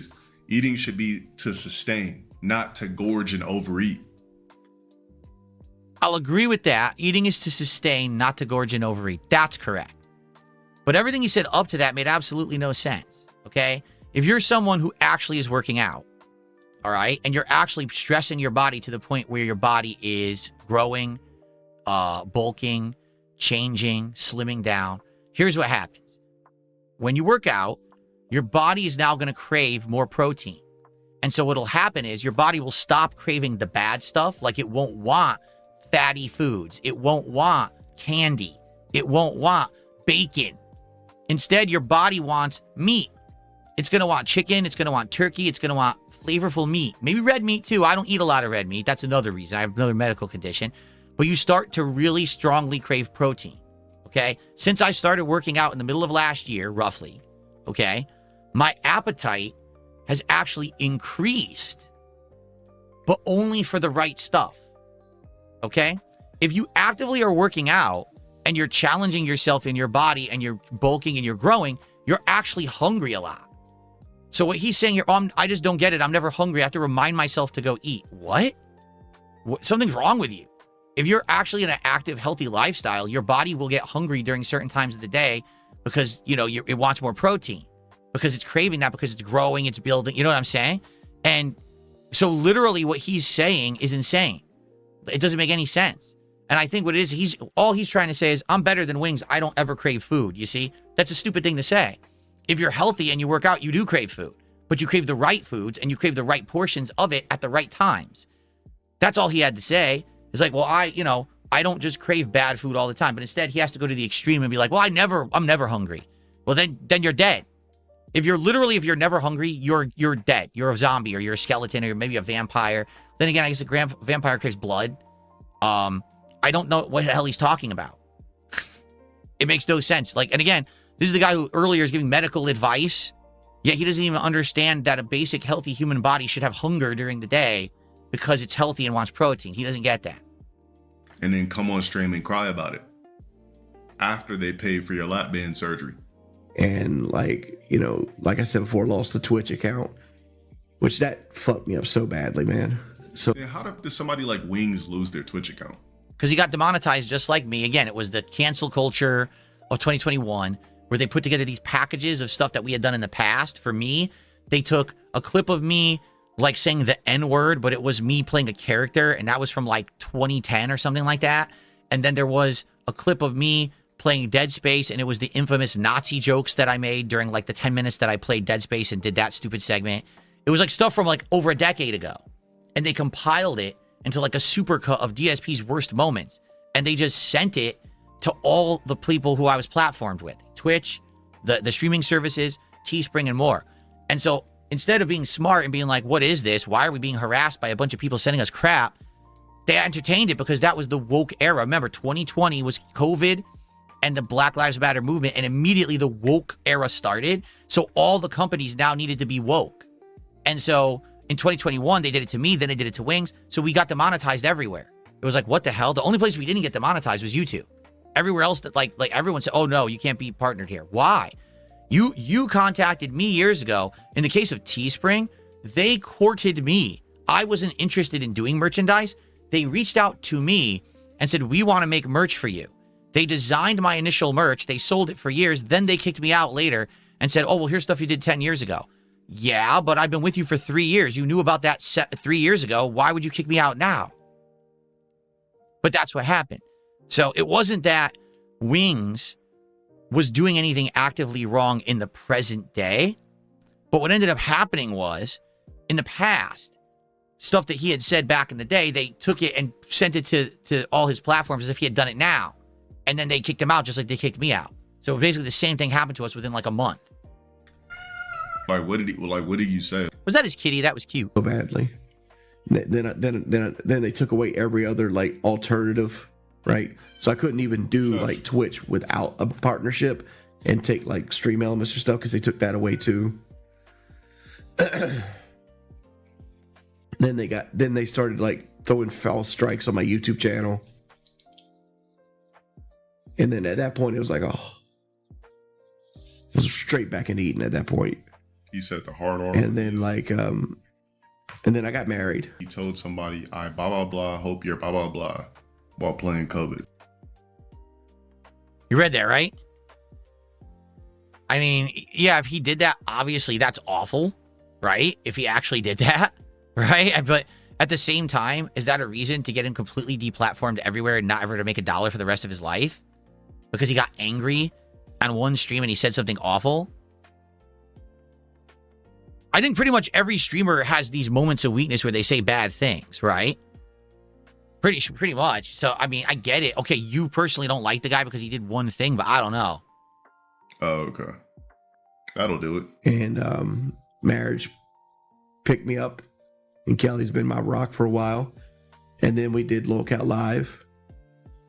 Well, the boxing match was in 2013, and we did LOLCOW Live, and now we're here. What's the next step? The boxing match was in 2013, or does he mean 2023? My life, who knows? But after Fat Camp, I was very embarrassed of myself and what I did at Fat Camp, and so it really fucked with my mental health, and I just started eating tremendously bad again. So I've put on like 50 pounds since like March of last year. So I went from like 400 to like 441 right now. So 41 pounds. Wait, he said he went from what? 41. So I went from like 400 to like 441. Damn, how you just put on, like, what is he gobbling up? Well, that I can answer. Literally, he admitted on my interview, all he does is order out and eat bad food every single meal. He does not eat a single healthy meal. Every single meal is fast food, or it's from a restaurant that's unhealthy. Like he talks about, these pork chops and this side of like unsavory, the savory side that's awful for you, full of fat. And then the next meal is, we went to McDonald's. We went to, we went here, we went there. And then he's drinking the giant soda on stream. Never a small, never a medium, always the large, a giant soda. Like literally, this is all that he does. That's his entire diet. Okay? Now, I'm gonna talk about a topic here. This is gonna be a hot one. All right? But I gotta get this off my chest. All right? And everyone can be all angry or whatever, but it's something that I've thought about for years here in this regards to this situation, okay? What I've been talking about is that Wings needs a support structure around him, all right, that is going to allow him to succeed if he chooses to lose weight. It sounds like he wants to lose weight, does it not? Like every time he talks about it, he's sad, he wants to lose it, but he can never lose it. And I want, what is going on? Like, how is it that he always has bad food in his area, in his house, in his life? Why is it being delivered? Why is it in his house? Why does he have soda in his house? Why does he have the food there? I just don't get it. I'm lost, right? Because for me, the first step to getting healthy was to eliminate the bad things from my lifestyle. So for example, I don't want to drink soda. I don't have it in the house. I don't buy it. I don't order it. It's just not here. And if the soda's not here, now I got to drink what's here. Well, what's here? Seltzer, water. I'll drink that, right? I just don't understand at all why all of this is in his house, okay? Now, you might say, well, it's because, he has money. He has the money and he just buys whatever he wants, right? He's able to just order out all the time and buy whatever he wants. Fair enough. Some people argue that this guy is enabled by his audience to live the lifestyle that he lives. That maybe if people were like, well, we're not going to support you if you just keep eating this way, that then he wouldn't be able to do it. That's a hard thing to say, but at the same time, when you think about it, well, yeah, like he's spending all the money that he makes on his streams to order out this food. If he actually was ordering healthy food, if he was cooking, preparing meals that were good for him, not only would he save money because that's cheaper than fast food these days, but he'd also be getting healthy. So why is it that when he streams games, people are throwing money at him and saying, here's $100, all right? I want you to hit your goal, pimp. And then he's like, oh, thanks. And then next thing he's doing is he's eating a fast food meal on the stream. But I want you to do well. I want you to have success. Here's money. And then he spends the money on the bad thing, right? That gets me, right? And the other thing, again, like I said, maybe he would actually be able to be successful if he had a support system in place that would help him to be successful. But I don't think he has it. I don't think that he has family, friends, relatives, or anyone around him that can help him. What he has is enablers, all right? Enablers. That's what I meant to say. I stuttered there. He has a group of moderators, family members. They all enable him to do whatever the hell he wants. They kind of coddle him and they protect him and they keep him in this bubble so he can live that lifestyle for as long as he humanly wants. But in truth, he shouldn't be able to. There should be people who are interjecting in his life and saying, this is an intervention, dude. Like, you're going to kill yourself. Why are you acting this way every single day, on stream, off stream? How can you do this to yourself? Don't you understand that you're married and you have a family and you have a responsibility to your wife and your animals and everyone to be there for them? So why are you doing this to yourself? Why is no one doing this for this man? Why is there no one who cares enough about him to stop this behavior, or at least to try to interject into the behavior to stop it? I'm very confused about this, because in truth, I know that I have that with my wife, Kat. All right, ever since I met her and we got married and everything, my life has just become better and better and better and better. She is the person who convinced me to eat healthy, to eat less. Let's eat less red meat, less fatty foods. Let's go to chicken. Let's go to turkey. Let's eat the healthier alternatives. She learned to cook them so that I could have a healthier lifestyle. For as hard as I've worked to change and to dedicate myself to not drinking the sugary sodas, to not eating the fatty foods, to not have candy and treats in my diet, I owe just as much to her for being there behind the scenes, working her butt off to learn how to make things healthy in this house. Like most of the stuff that we eat these days. You want to know what we're going to have for dinner today? Here's what we're having for dinner today. White meat chicken, okay, marinated. We're going to have baby carrots. We're going to have some diced golden potatoes. She's going to cook that in a Japanese curry sauce, and we're going to have it over white rice. So we're going to have healthy starch. We're going to have vitamins. We're going to have a lot of protein. It's going to taste great. No cheese, no grease, no fat, healthy. That's our dinner today. That's why I've lost so much weight. If you used to see me years ago and I was like this and I was bloated and I was, that's how I was. That's the reason why I have improved. Yes, it is me making the right choices. Yes, I'm working out for sure. But that's the real reason, the support that I'm getting behind the scenes of someone who loves me and is saying, I want you to get better. I want you to be healthy. I want you to be here, to be part of this family for as long as you humanly can be so we can have a great life together. I don't think Wings has that. And I know what a lot of you are saying, because some people in the chat right now are saying, so what are you saying? He's married.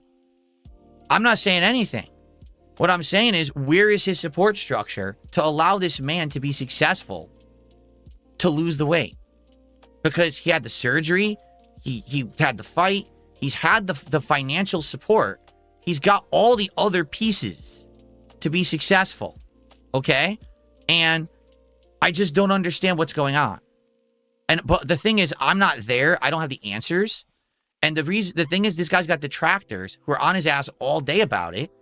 What is really the story that's going on over there? I'm just so confused. All right? And again,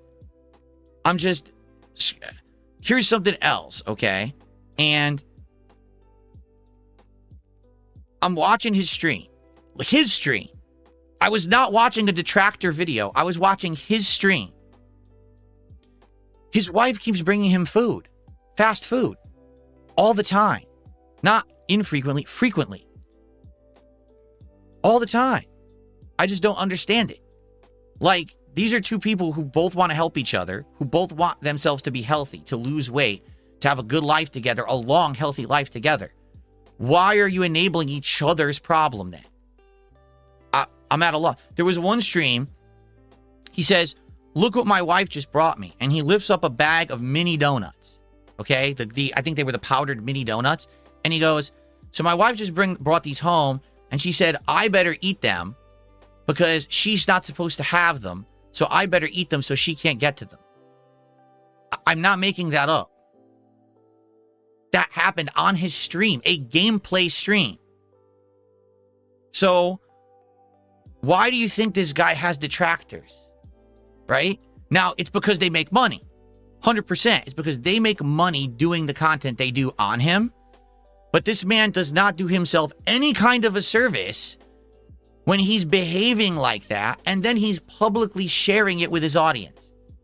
That, like, even if that's the case, and him and his wife are so addicted to food, they can't stop eating bad, Don't show it to your audience, right? So that's what kills me about this is I 1,000,000%, 1,000,000% am successful with this change that I have had in the last 5 years of my life because of my wife, because of her support, her love, both mental, physical support, cooking, everything, like the lifestyle, the cooking and everything is all because of her. 100%. Yes, I worked hard, but it's only in tandem with her help that I've been able to lose all this weight and become healthy. Okay? He needs that. But it's obvious he's not getting it. All right? From the right people. I mean, again, why? If it's not going to be his wife, he's got to find someone else. It's got to be some kind of a life coach, a doctor, a parent or relative. Someone has to be there to be his support structure, or he will never, ever get better. What he's doing right now is not working, and it will never work unless something changes. And LTG doesn't get that. He stands here just flabbergasted, right? It's like, no, I can tell you, looking at this man, he wants to change. He wants to lose the weight. He wants to be healthy for himself, for his family. He wants to. He can't. He's tried. He cannot stop himself. And the people in his life that should be stopping him are not. They're enabling him. It's his wife and it's his moderators and supporters. I've seen on his stream, he's sitting there crying about how fat he is, and then one of his moderators drops him $100. How did that help him? Did that solve the problem? Did that teach him, new life situation? What? You know what I'm saying? Like, what is going on? So you just enabled him to now do the bad behavior more. How does that help? You reward the good behavior. If you are watching a content creator and they're putting out content you enjoy, support it. If they're improving their setup with the support that you give them, support them further. If you think that the things they say and do on a stream are adding to your enjoyment of life, are teaching you things, imparting wisdom upon you, okay? Support them. Why on earth would you enable terrible behavior? If you see someone who's going down the wrong path, they're doing the wrong things with their life, you don't agree with them, why would you be then throwing them support? Why then would you bring them the thing that's killing them? I don't get it. And maybe that's me. I just don't understand it. I don't. Because sometimes it's called tough love. It's called I'm loving you by doing the thing that hurts you now, but it's going to help you in the long run. And I don't think Wings gets tough love. I think he just gets the wrong people whispering in his ear the wrong things, and he has this circle of people who he feels protected. It's not even just his moderators and his wife. It's the people he plays games with, too. The people he plays games with sit there, and they're whispering in his ear, did you hear DSP talk shit about you today? Man, that DSP guy's a dick. Man, that DSP guy is an asshole. And Wings is like, what are you talking about? Why are you saying that about DSP? Like, I don't dislike the guy. I actually kind of like the guy. I don't you think I'm a dick too, just like him? Yeah, but he's worse. It's like the bug in his ear. It's like the freaking worm tongue in Lord of the Rings, trying to make this guy think toxic things about people around him. How does that help him? Exactly. And I've seen this behavior long-term, like, hurt this man. And the only people that call it out are his detractors. Seriously. Like, his detractors highlight those moments, and if you watch the detractor videos, they're like, here's when his moderator tossed him $500 out of nowhere, right? Here's literally when he's in the party, and everyone in his party just talks shit about DSP for literally no reason, out of nowhere. Here's when his wife brought him the bag of donuts. And it's like, holy shit, right? Like, so it's like, the way I see it, there's two things that have to happen with Wings if he's ever going to improve his life situation. Number one, he has to stop sharing all of that crap. He has to stop showing him eating and drinking. He has to stop sharing about his family members and things. All that has to end. It has to be when he comes on stream, he's there to play games and hang out with his audience, and that's it. There has to be a work-life separation. It can't be, I tell you everything about my life and what's going on, because that's how you get into trouble. And number two, he has to find, 100%, he has to find people who will support him and give him the tough love he needs so that he can actually change his lifestyle. Because if he doesn't, he will never stop eating. And in another year or two, this man will be bigger, and then he's going to be in the hospital. And the next thing you know, that's the end. Like, I don't want that to be the end of Wings of Redemption. I want this man to have a turnaround in his life. I think he deserves it. I don't think he's the horrible person and the villain that people make him out to be at all. I just don't see it. I don't see this man being an evil, conniving, vindictive person. What I see is a man who's got addictions that he needs to shake, and he's tried again and again and again, and he's failed. Now he needs something or someone to interject to save him. And it's not going to be a moderator dropping in hundreds of dollars to enable him, and it's not going to be his friend group telling him dirty things on his streams to make him think evil thoughts, and it's certainly not his wife who's bringing him the bad food. It's got to be someone else who steps into his life. It's certainly not LTG trying to give this guy advice in this crappy react where he's basically saying the most nonsensical stuff because he has no concept of any kind of empathy whatsoever. He could never understand something that Wings goes through because he's not depressed and he's not fat. So he couldn't possibly say something that's like meaningful to Wings, like I'm trying to do here, or helpful. Instead, he's going to say dumb shit. Unreal.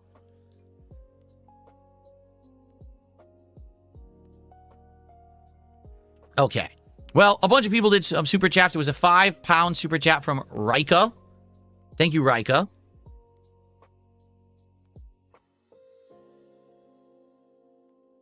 It's funny because here's the thing. Everyone in chat, in the Kick chat, is a troll today. And YouTube chat's kind of split. There are a lot of trolls in the YouTube chat, but there's some level-minded people too. But the question is, am I speaking truth? And if I am, why is everyone so afraid? What are we all afraid of? We're all staring at the same situation going down. So why are we all just afraid to say this stuff? Right? I don't think Wings is a villain, but he's a guy who needs help. Or else he's going to eat himself to death on stream right in front of all of us. And we're all going to have to suffer with the fact that we knew it was happening and no one did anything about it. Now, not that we can force ourselves to do anything about it. I'm not going to break into the guy's house and stop it from eating. But someone's got to do something. You know? Like, what the hell? Like, I get it that there's people who sit around and they're like, well, I just want to watch the world burn. And I just want to watch the train crash. Yeah, but it's pretty fucked up to see a guy's life, you know, like this in this situation. And just to be like, well, we're making videos on it, so we're making money on it, so it's all good. Well, what if he dies? Then is it all good? I don't think so. If anything, listen, my detractors have tried to hurt me a lot. They have, okay? But I've improved myself over these years. You know what I'm saying? Like, I have. I've improved my life situation. I've improved my health. I'm getting better. And my detractors razz me for other shit. But this guy, the more that it gets worse, the harassment gets worse, his health gets worse. So I'm genuinely worried about this guy at this point. I really am. I'm genuinely worried that we're going to see this never end because he just doesn't have anyone to improve that situation, you know, help him with it. Anyway, and then there was, let's see here, a $5 super chat from John Lowe, and he's basically saying, Wings treat you like trash. How many times did he ignore you, insult you, or cancel plans? I don't know about him insulting me. He's canceled plans with me once. He's ignored me a ton. 100% he's ignored me a million times. But I don't necessarily see that as an insult. I see that as a symptom of the situation that he's in. That's just how he is. That's the life that he's become, is the life of the guy who just sits there and has this routine that he's comfy with, and he just does it all day, every day, and that's getting up, eating the bad food, streaming the schlock content of Battlefield or whatever it is he's going to stream today, try to receive donations, complain if he doesn't, turn the stream off, turn it back on, eat again. It's just this pattern. So anything outside of that pattern he's not comfortable with, he's not going to engage with. Oh, someone actually went ahead and messaged me and said that they want to do an interview. I can't bother with that.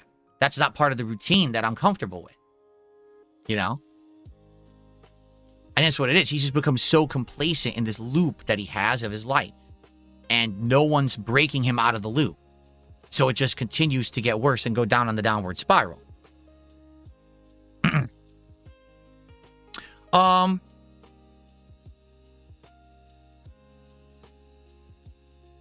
James Chan did $10 and had no idea what he was talking about, so I'm not even going to entertain it because it's factually completely untrue. So there's no reason to even address it because it's not even based in reality. SD Chargers did a $2 super chat. He says, people have been telling Wings this for a decade. Well, I know that.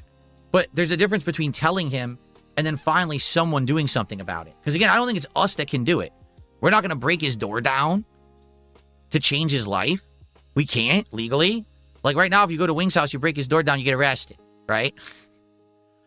But there's got to be someone, okay? Someone in his life, a family member, a friend, someone that can find a way to interject.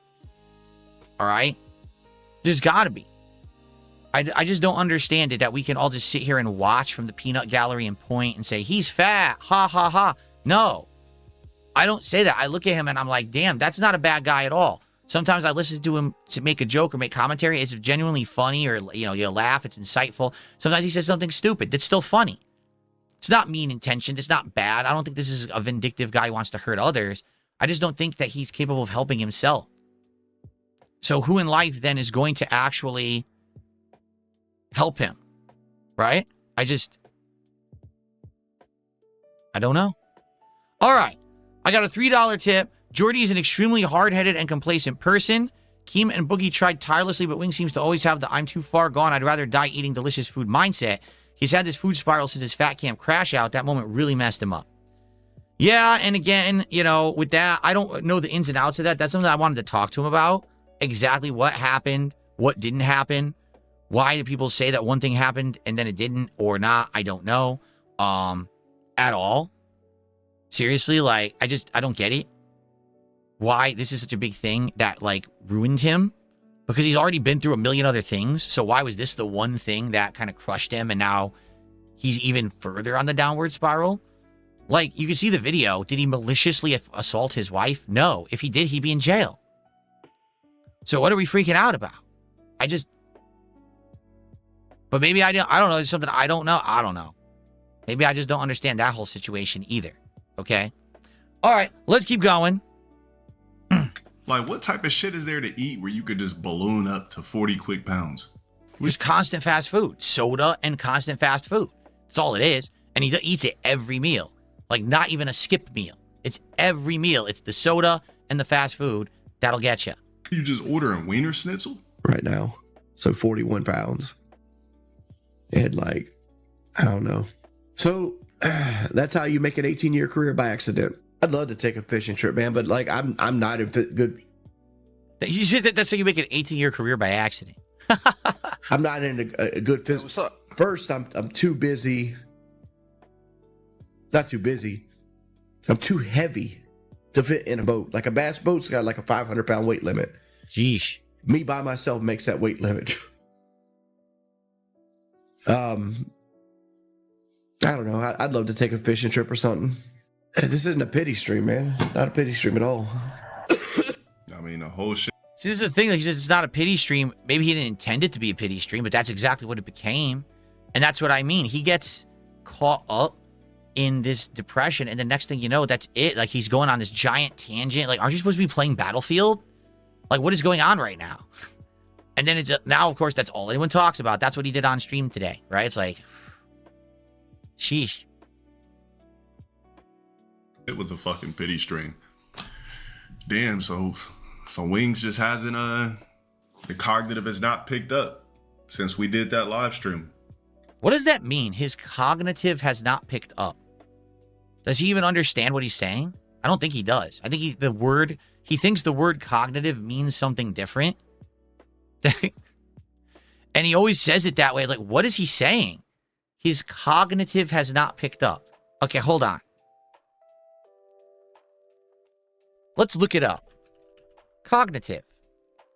Relating to the process of acquiring knowledge and understanding through thought, experience, and senses. How did Wing's process of picking up knowledge through his senses and thoughts not picked up? What's he talking about? What did it have to be? Again, I think he creates this weird meaning. This is a meme speak definition word for him. And he uses it all the time. And outsiders listen to him. He's like, what the hell did he just say? What? Does it sound like Wing's cognitive abilities have been stunted by some way? Did he all of a sudden did he become Bruce Willis and he's forgetting who he is and he doesn't know where he is or anything? Like, what are you talking about? He didn't lose his cognitive abilities. What? 3 years ago. You see, it's just as simple as this. Being fat is a cosmetic and mental thing. It's either you want to lose the weight and live in your true form or you don't. Like, how hard is it to just not pick up the fork and gobble up food? You say, can we soul swap? Zero understanding of addiction, zero understanding of any kind of understanding of depression, zero empathy, zero anything. You know, zero, just zero knowledge. But I'm going to sit here and act like I know anything about anything and talk from my high horse because I'm better than you because look at me because I'm buff, right? Like, no, you don't know anything, dude.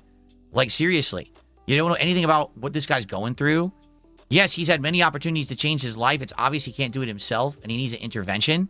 But that doesn't mean that, you know, it's an easy thing to do. If it was an easy thing, he would have done it, right? Listen, I'm not trying to take any of the responsibility away from Wings. He's definitely doing the wrong things. He knows he's doing the wrong things. It seems like he can't stop himself from doing the wrong things. And that's sad. But the difference between him and the other probably million Americans that are in the same position is that he's a live streamer. So we have this public theater that we see this going down every day. And it's disturbing or entertaining for various different reasons, depending on you and your thought process. For me, it's disturbing and sad. I don't like seeing a guy who I personally don't have a problem with. I don't think he's an evil guy. I don't like seeing him suffer and basically slowly kill himself every day. Okay? LTG is sitting here and he's like, oh, it's easy. Just don't eat. Way to go. Way to prove yourself a great human, dude. Really, just show that you actually have absolutely no emotion for anyone around you. You only think about yourself and your own situation. You can never walk in someone else's shoes for 5 seconds. I mean, what an awful thing to say. What a poor way to behave or conduct yourself in front of your live audience. It's a great thing to say about someone, right? Because you know so much. You really know about everything about this guy. Terrible. We soul swap this guy LT. How's he gonna make it to the factory? What? How would he make it to the Covenant Research Center? You've seen the Sprinter van. Like, you've seen the Sprinter van? Damn, it's just, I can't even say it's sad to see Wings. I don't even know what the hell he's just talking about. Can we soul swap? He can't make it to the Covenant facility. What the fuck? Is someone writing fan fiction right now? Like, what are you talking about? Hi, LTG, we're on Earth. Down here. Where are you? You're on fucking Mars somewhere. What's he talking about? Like this, because I mean, it's all controllable via his reality. But I mean, I tried to kind of have this talk with him back in 2023, and nothing has changed. I mean,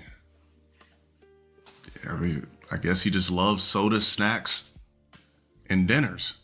I mean, I guess that's what makes him feel better. But me, if I could think of something that makes me feel better. Oh boy, I can't wait to hear this. What makes LTG feel better? Thanks, Dr. Dar Doo for $5. I appreciate that.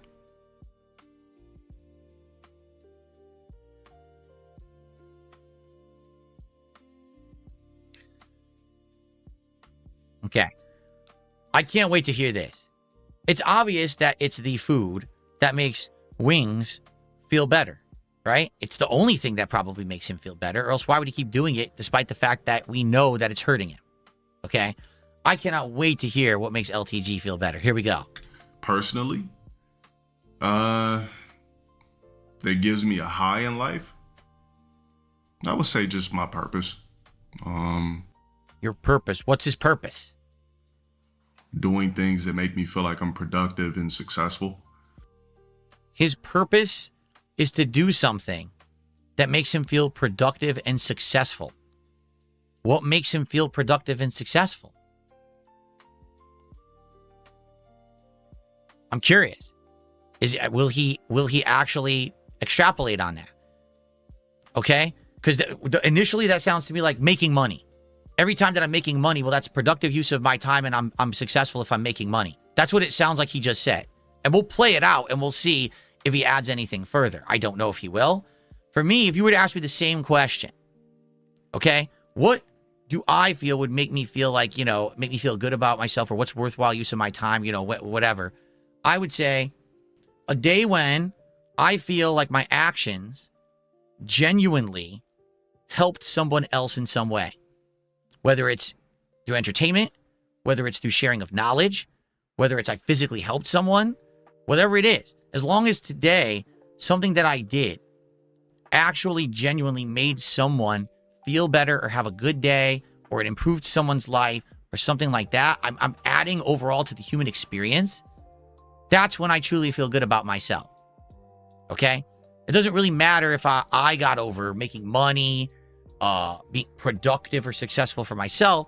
What I want to know is that what I did helped the people on planet Earth, or the creatures of Earth, because it could be animals too. It could be anything, right? Something that I did helped out people today. That's when I feel like, okay, I've done something good. Okay, for him, he says, when I feel productive and successful. Well, what is that? Let's see what he says. But picking up a soda or gobbling up dinners, it would never do it for me. But like I said, as far as Wings, there's... So that's it. All he ever said was being productive or successful, so making money. So as long as his purpose is to make money, as long as he's making money, then he's happy. Okay. So for Wings is happy when he eats, gives him the endorphin rush, makes him feel good about himself. For LTG, it's making money, printing the dollars, getting that bag. My answer is very simple. If I feel like I've done something to help someone else or improve someone's life for today, that's a day when I feel like I did something good. And that makes me feel happy about myself. Outside of that, you know, every day is just another day. One day I make a ton of money. One day I make a little bit of money, right? One day we have a great stream. One day we have a shitty stream, you know? It's all white noise. It's ups and downs. It all balances out in the long run, you know? Obviously, I want to have more good days than bad days, but that's not the end-all be-all of why I'm here, you know? Today, I'm doing this different kind of content. Did I sit here and mercilessly attack either person involved in this and rip them a new butthole? No, I analyzed it very matter-of-factly as a person who knows both of these guys and their lore and is also affected by a lot of the same stuff that they're affected by. I tried to basically be as rational as possible and let you know my takes on this stuff. And some people might look at this and analyze it and be like, well, that's very useful content. I didn't know that. Now I know something else or about the situation or whatever. You know what I'm saying? So, you know, there you go. But hopefully it's not harm. I don't think I harmed either of these guys. All right. I'm just trying to relay my honest thoughts about these situations. And I hope that you got something out of it. If you did, great. Be sure to share those thoughts. And if you didn't, also be great. Be like, you know what, Phil? Well, it's something different you tried. But, you know, just don't do it in the future. We just want you to play games. That's fine too. I'm down with whatever. This year, 2026 is a year where I want to try different things. I want to see, you know, what can I do to help? What can I do to actually be a positive force on this planet rather than someone who's just here to make a paycheck every day? So I'm listening. I want feedback, but let's continue. Let's finish the video. Okay. There's options now. We're in the future. You got Ozempic to rapidly lose the weight. And then you got Retta to hold on to some of the muscle tissue. He's giving doctor's advice again, for goodness sake. Someone just did 1,000 kicks and is talking about Ethan Ralph. Congrats. That's not anything that's going on today. But thanks for the 1,000 kicks. I appreciate that. What's their name? Chairman Kaga. Thanks for 1,000 kicks. I appreciate that.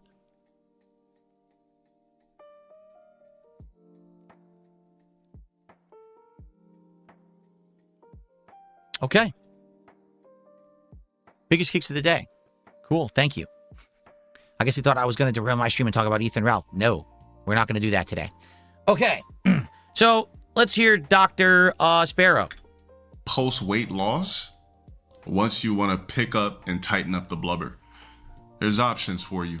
But, you know, as I always say, all right? The power is yours. Ozempic kills your appetite, so you wouldn't even have the urge. You know what I'm saying? Give yourself, a couple of stomach staple joints. What? What is he even saying? At this point, he's rambling on. He's getting off the mic and talking to the background about stomach staple joints. What is going on? What? Content. Oh, cat's over there. Somebody gave him $5 for pity.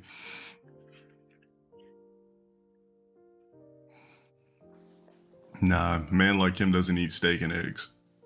That'd be the last thing that he needs. And that's it. Okay. Well, there you go. All right. Well, that was interesting for multiple reasons. Let's actually swing back to my set over here, shall we? And let's get everyone's opinions. Let's talk a little bit. In fact, what I'll do, I'll actually, because now we're done over there, we'll swing the monitor back and I can actually see everyone. I'm still here for like 45 minutes. Okay, so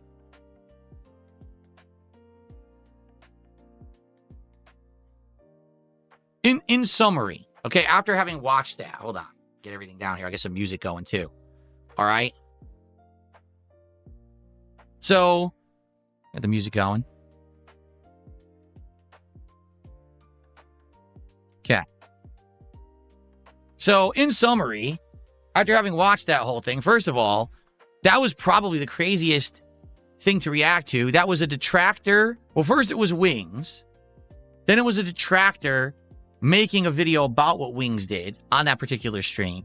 Then it was LTG reacting to the detractor video about Wings, but then a detractor made a detractor video about LTG watching that. And then I watched that. So now what's going to happen is my detractors are going to make detractor videos about me reacting to that. And then probably both Wings and LTG will react to that. So this is going to be an endless loop. Okay? It will be. Like, it's going to keep going. It's not going to end or anything. It's gonna, but that's like what YouTube has become. Like, hold on, it's too loud. The YouTube content, there we go. The YouTube content has just become this endless loop of people reacting to what other people said. And everyone does it. Like, literally, no exaggeration, every single person now does this content. Okay? I basically don't, right? I stay away from it for the 99% of the time. Reason being, I think people say that my space is the game space. My place to focus is on, opinions on playing the game or whatever. And people like that from me. For 2 years, I did a react show where I reacted to all kinds of stuff. Some of it was drama like that. Some of it was just general stuff. Okay? And I wanted to give it a go today. I saw this opportunity with this very, very unique situation with this particular video that came out. And I wanted to see what would happen. And it's interesting what I'm seeing. And by the way, I'm not done. We're still going to interact. We're still got a while to hang out here. But in general, here's what I saw. Pretty much the entirety of the Kick Chat, okay, basically is trolls. Very few people were being positive about it. I wish they were. I wish there were more people there that were positive, but there's just not a lot of positive people in the Kick Chat these days. There's a few, but not a ton.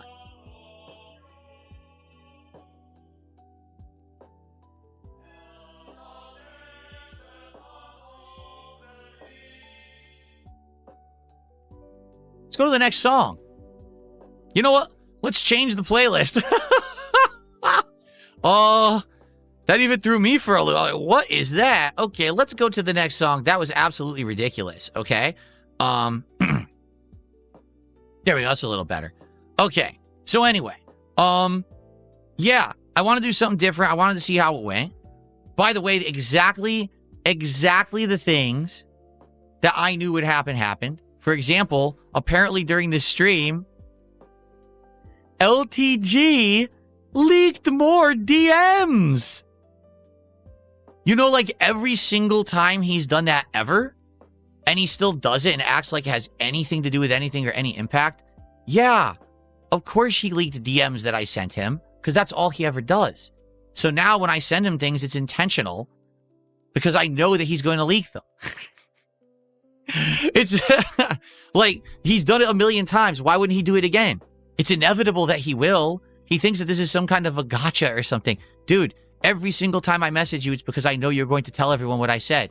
So congrats. Like, ooh, you really got me now, bro. Ooh, yeah. Anyway, so yeah, I'm just curious what everyone thought. All right. What are your thoughts on the whole situation of people who have these detractors who make these videos on them, including me, the way that they're portrayed, the situations that they find themselves in? Okay. This is idiot. Really? I really want to know everyone's take on this. Was that something that anyone got enjoyment or anything out of? Would you like to see me ever do more of that kind of stuff? Or are you like, nah, that wasn't very good. That was kind of, it didn't really go anywhere. Didn't like it. I want to know. I want honest feedback from people like me, from that are, regulars of my content, for people who maybe aren't. All right. I want to hear what you think. I want to thank those who were here for the whole thing. People who supported it. Thank you. Different effort. And by the way, like I said, I basically tried to do insight that wasn't outright insulting, that was trying to give my honest opinions, but at the same time, maybe bringing up points that people don't rationally bring up. Like, the thing is, when the detractors say certain things about Wings or LTG, they're maybe not wrong, but the ways that they do them, it makes it more of a joke than something to be analyzed as serious. Like, I think some people just like to make fun of the fact that Wings is sitting there eating all day on stream. But the truth is, the guy's eating himself to death. And if someone actually doesn't intervene, he could come to a bad end, which is terrible. I don't think anyone wishes that upon Wings, do we? I certainly don't. I mean, that's awful. I want the guy to do better. But no one ever says that. Instead, it's, make fun of the guy, point at him, and and laugh at him like the clown he is, and then make videos on him and monetize it. I think that's messed up. I do. All right? Now, there's nothing you can do to stop it. That's the system that YouTube has right now. But I really do feel that more rational thought is needed. Because, like, some people are saying, well, what did you do right now? How was that any better than what Kino Casino does? Well, let's see. Did I outright eviscerate the people? Did I say that I'm better than either of them? Did I call them horrendous names? Did I, you know what I'm saying? Did I say awful, slanderous things about either one of them? Did I literally make up anything that I said during that commentary? That was factual observation. It was I feel like I was trying to be as level-headed as I could be in what I was saying. Maybe a few things I misspoke and I was misinformed on. That's okay. That happens. We're not all perfect. But certainly, I feel like I tried my best to make the content stand out, to be meaningful, that people could watch that and be like, oh, well, I didn't know that video existed. I didn't know about LTG and Wings in that way. I just hear negative things about them. Well, here's a perspective of someone who's kind of in that wheelhouse of being a lol cow who's harassed constantly. And here's my take on that kind of a situation. Okay?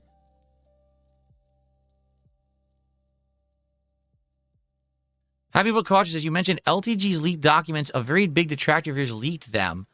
You say it's proof. Does that mean that that person is trustworthy? I don't even know what you're talking about.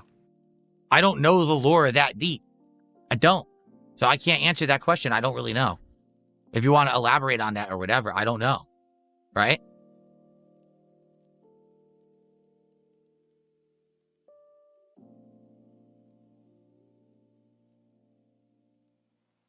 Libjian says I should watch a short video about LTG he sent me. I would laugh for sure. Well, I'm not going to do it yet, but I want to get the honest reaction of everybody here.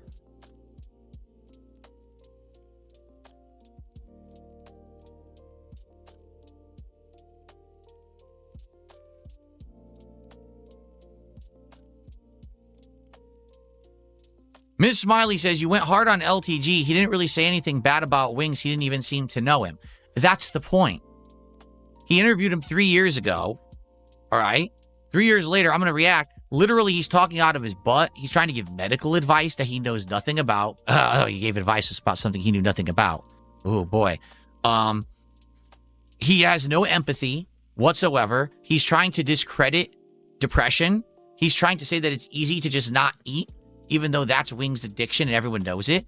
Like, see what I mean? Like, genuinely, what he's doing is harmful. When he goes on stream and he presents himself like that, he's presenting himself like, I'm an authority figure. I know what I'm talking about.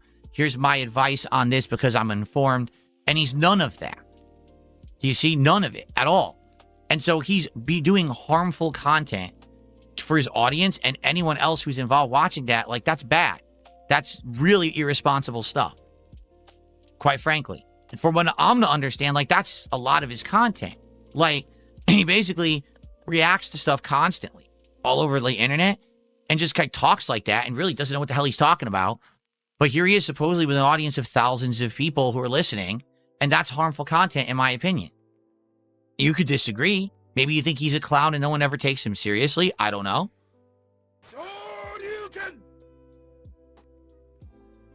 Well, Nova Chris did a $5 super chat and said, I commend you. You tried something else, but it's not entertaining or insightful. You're acting like a detractor, and you're better than this.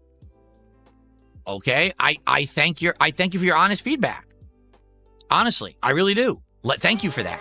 If you really didn't like it, then I need to know that, because I want to know if there's things that I should continue with or not. By the way, there was no plans to continue this. This was just a one-off thing, a unique opportunity, a unique video was released. I thought I could add to it, and I wanted to see what people had to say about it. Let's see here. Jeff Latoy did a $5 super chat. He says, please do more content like this. It's very entertaining and you're good at it. So I literally just got completely conflicting information. John, I saw your comment and I'm going to respond to it. Okay, John? Okay, can I freeze the chat? I want to respond to what John said about meal prep because he's trying to basically correct me. And if I need correction, I want to get it corrected. So hold on. Thank you to Jeff for the $5 here. He's saying that meal prep meant something different. Let me take a look. John says, meal prep is when a bodybuilder cooks a bunch of chicken and rice at once to eat throughout the week. You got that part wrong. So you're saying that LTG thinks he's a bodybuilder. He mass cooks chicken and rice into portioned meals that he then eats every day. And the joke that he was making was that he's depressed. If he was Wings of Depression, oh no, I didn't mean to say that. I apologize. If he was Wings of Redemption and he was depressed like Wings, and he would, oh no, I dropped my chicken for my meal prep on the floor, and now the cat licked it, and now I'm depressed. Okay, you know what? Fair enough then. If that is the case, and he doesn't do one of those, like meal prep subscription services, because that's what I thought it was he was referencing, then I'll take the L on that one. Maybe I completely misinterpreted that. And I will say, I'm sorry that I said that, LTG, if you don't do that, because I do think those subscription services are a scam and for dumb people. But if you're not doing it, then I take that back. I made a mistake.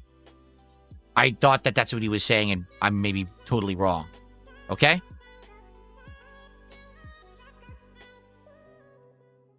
Okay. Let's see here.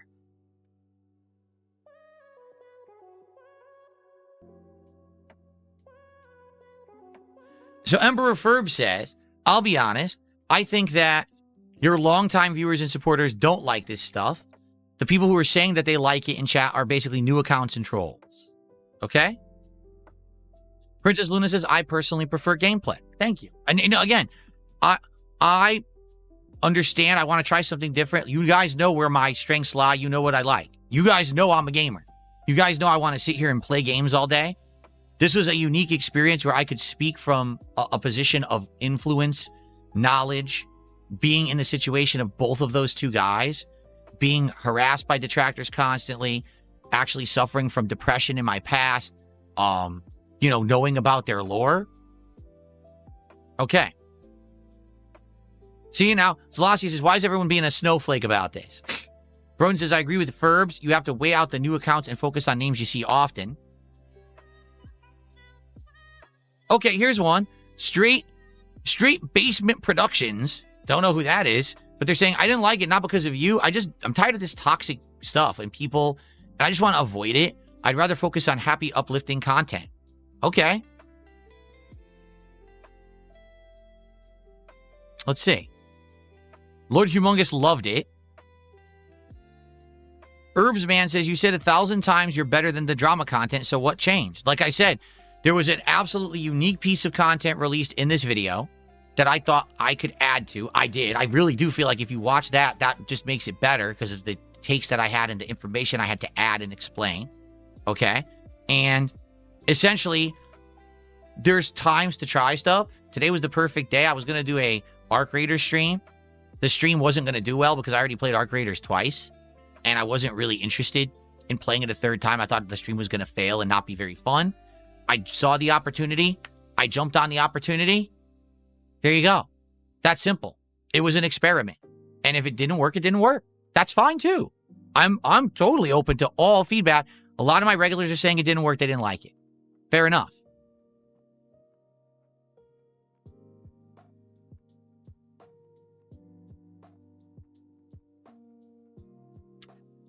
Koopa Loop just tipped me $10. Hold on, let me play an animation. Thank you, Koopa Loop. What the hell happened to the animations? It looks... What the hell? Hold on a sec. Oh, the tab was missing. There it is. Okay. And don't worry, I'm still here for a while to talk with you guys about what just went down, okay? So Koopa Loop did a $10 tip. Let's see what he has to say.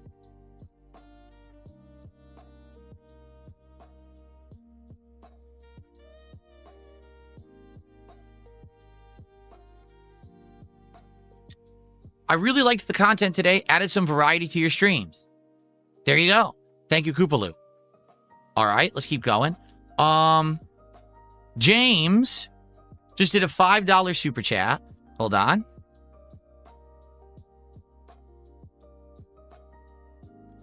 He says, Wings refuses to spend time with his family. He tells his wife her birthday doesn't matter. Rated her a 4 and Becky a 6. Why should they help him? Now, hold on. I can't confirm anything that this person just said. I'm not there. I'm not in this guy's life and situation. I'm just reading this guy's super chat, okay? If that's all true, of course, that's heinous, and everyone's going to be like, wow, that's awful behavior from Wings, right? Here's what I can tell you. Likely, everything that person just said is not true, but likely some of it has a grain of truth, right? There's a piece of truth somewhere in there that gets extrapolated upon. For example, I'll give you an example, okay? Wings, around Christmas time, that when I was going to do my marathon, you guys remember I did a Christmas marathon, right? And I contacted Wings. And I said, Wings, I would love to have you just for a few minutes. Doesn't even have to be a big interview or nothing. I would like to just have you on my Christmas marathon for a few minutes just to say happy holidays and see what you're doing. Just shoot the shit for like a few minutes. Just like I did with Ethan Ralph and like I did with Gahul. I just wanted to do the same thing with Wings just for a little bit. Okay? Wings did respond. And he said, well, when is it? I told him when it was. And he goes, all right, well, I'm going to be busy with my wife, Kelly, all day doing Christmas family stuff. But I'll let you know when we get home if I could do it. Okay? That's what he told me. He never contacted me again, so he didn't show up on my Christmas marathon. Okay? He then went on stream and streamed Battlefield. And apparently, for what I'm to understand, you can see how much he plays. And he was playing Battlefield all day. Like that whole day, he was just playing Battlefield offline. And then he went and streamed it online. Then he went on his own stream and admitted he didn't go and do any family stuff with his wife at all. He just stayed home and played Battlefield. Okay? So he lied to me. He said the reason he wasn't going to come on the Christmas event is because he was busy. But he wasn't busy. He just wanted to play Battlefield all day. But again, that's the kind of guy he is. He just makes shit up constantly. Lies to get out of stuff. And I get it. If he didn't want to appear, he should have said, I'm not interested, or just not responded at all. Why he said he might show up just to lie about it is confusing to me. But it seems like it's a pattern with him, right? Like that's how he behaves. Maybe it's his depression and his anti-social behavior. Because I also used to have that same issue where I would commit to stuff and then I would just back out of it last minute, or I would say I couldn't do it for a reason that didn't exist. I would lie because I just didn't want, I had this pressure, this anxiety that I felt because I didn't like interacting with other people because of my depression and stuff. So I would just constantly be backing out of stuff. And from what I'm to understand, that's also what happens with Wings. Like, isn't that one of the stuff that happened with Painkiller already back in the day? That was a podcast that he was on for a long time. And then basically they got tired of him canceling, lying, backing out of events and things and had enough and just dumped him off the show. And I think that's kind of just the behavior has continued. Okay? So I don't know how much that carries into his personal life with his wife or whatever. I can't say that. I'm not part of his life to know that, right? But what I can tell you is from my personal experience, I've seen that actual behavior tossed my way in the little bit of interactions that I've had. but I could tell you justifiably why it's happening, because he's depressed. He's depressed. He's antisocial. It's part of his condition. And that's what leads him to act that way. But for me, you have to understand I'm a professional. I'm putting out content for people every day on a stream. I got to be sure that I'm putting out a stream with the content that I've promised. I can't overpromise and underdeliver. So if I tell you, hey, Wing said he's coming on my stream, and then he doesn't show up, that's a negative against me because I promised you that content and we can't have it. So it's like, fool me once, shame on you. Fool me twice, shame on me. The first time Wing said he was coming on my show, he did. The second time Wing said he was coming on my show, he didn't. The third time was a maybe. Then he told me a reason why he might not show up. And then he didn't show up, but to come to find out, the reason was a lie. So at this point, you know, would you even proceed? Would you even try to get this guy in your content again? To be honest, I would have much rather have had a conversation with Wings in person on a stream in a discussion. Rather than me reacting to that video, I would have loved to just talk directly with him. But it doesn't happen. He blew me off. He made excuse.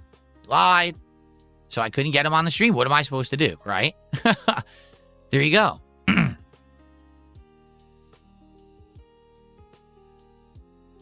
So thank you again, James, for the super chat. I can't confirm everything that you're saying at all, because I don't follow the lore that deeply. But certainly, there's probably a grain of truth in what you're saying that leads to a lot of the behaviors and a lot of the attitudes towards Wings, right?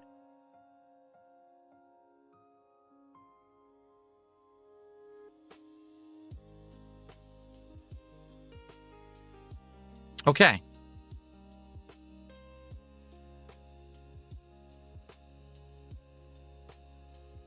Okay, what else? Again, I want feedback. What did you guys think? Some people seem to say, yes, do more of this. Others are like, absolutely not. Don't do it at all. It seems like my longtime fans here are saying we just want gameplay. Don't do this kind of content. Okay? Okay, fair enough. We're doing gameplay tonight. The late stream is, nothing's changing here. This is just a one-stream experiment to see how it went. I'm sure people will watch this now on demand and give me their feedback. This is unique high viewership content. Do more, says Lord Humongous. In reality, it didn't do so much better or good. Like, if you take a look, in reality, I had around between 300 400 viewers on YouTube. I actually did not look at Kick at all today. Actually, I should have. Apparently, I have over 200 viewers on Kick. I did not know that. Apparently, I have over 200 live viewers on Kick right now. This is 248. Wow. So the viewers on Kick skyrocketed. The viewers on YouTube are more than usual. I got view-botted earlier, so it said there's thousands, and that was never true. I knew that. I'm not stupid or anything. But, okay. So the viewership was there. Support, I mean, is it support absolutely amazing? No. Is support bad? No. So it's not like it was a failed experiment or anything, right?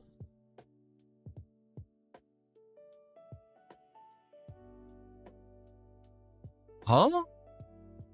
Emperor First says, sad there was no Arc Raiders. Is it really the video or you knew I bought it and are scared? Huh? What does that mean?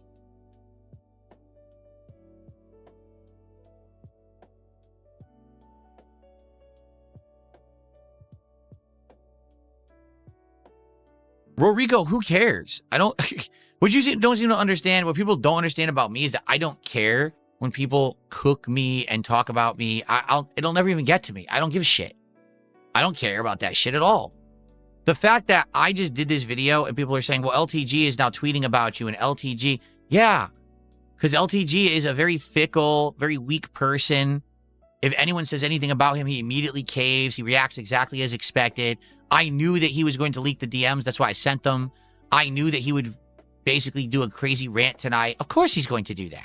That's who he is. He's an egotistical maniac. He can't actually just like take an L or any kind of criticism and just be like, whatever.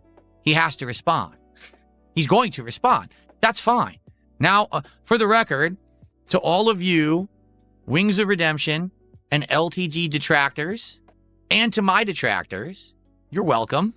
I knew that this piece of content would feed you guys for a bit. All right? I knew it would. And now people are like, why would you do that? Because that's the cycle of YouTube. Do you understand that that's how YouTube works now, right? You get that. It's either you decide every once in a while to dip your toe into that lake or you don't. I wanted to dabble in it and see what would happen. I absolutely knew that this would all be a cyclic content, correct? So now I responded, and now other people will clip this and respond to it. The detractors on each side will respond to the next response, and now we all have a big content loop. Except I don't really care. You see, you guys will all have shit to talk about now. I'm good. Tonight on my late stream, I'm going to be playing the same stuff that I said I was going to be playing. I'm not changing that content. Tomorrow, I'll be doing the same stuff. You know, nothing changes for me. I'm good. But now you guys have a delicious buffet to chow down on, and I hope that you enjoy. Like, enjoy this nice cornucopia of stuff that I have now provided for you. I gave you guys a solid, right? You know? Well, here's the thing. Dab Hands makes a good point. He says, can we instead endeavor to break this wheel, this loop? It's all content we should get rid of.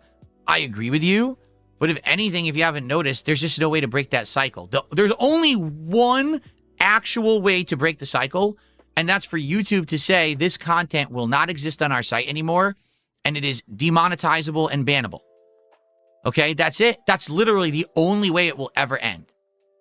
If they don't make that step and say this should not be on our platform, then this content loop will endlessly spin forever and ever, and there's no way that any of us can stop it. No matter what I do, my detractors will clip me and say horrible things about me every single day.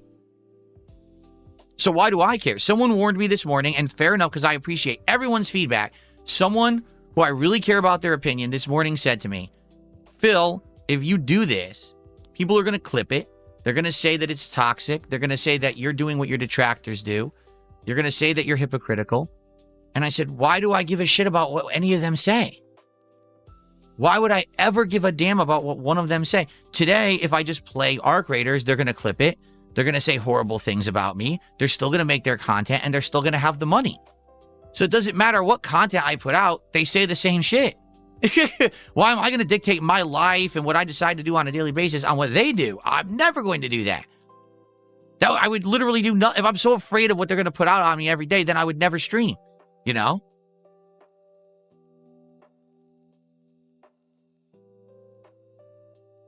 Try plugging it into the $2 super chat saying, would you ever react to a detractor's video? I don't know. To be honest, I'm not really interested in it because here's the thing. By reacting to what I just reacted to, we just reacted to content about other people where I can give honest takes that people maybe wanted to hear or didn't, whatever. But you heard my takes. That's interesting content. That creates more content. If I react to a detractor video, all I do is say, well, that's not true. That's not true. That's an over-exaggeration. The only people that care are my detractors, and no one listens. All right? Who gives a shit? Literally, who gives a shit about what I have to say about my detractors' content besides my detractors? My fans don't. They outright have said, we don't care about this. So what's the point? Even if I completely disprove a whole detractor video, it doesn't matter. That's not what they're made for. They're not made to be truthful. They're made to be entertaining for an audience that likes drama, to give the view or the donation so that these people make money, right? It's not because it's truthful content. The days of people making detractor content to actually bring someone down or make them behave better are long gone. If someone does a documentary on someone, it's not because they want that person to improve. It's because they want to make money on that person. You see? So it doesn't matter what I react to or not. It doesn't do anything. It's not going to improve anything. It's just a waste of time. But other things, other topics that aren't directly about me trying to discredit or debunk, but instead add insight, add experience, add, knowledge, which I just did. Watching that video 20 minutes and I turned it into 2+ hours, but I added in all this supplemental content about the lore, about the situations. That was way more meaningful, I think. That's something better that I can do. Rather than comment on the own situation that no one gives two shits about, comment on the other situations that I can relate to.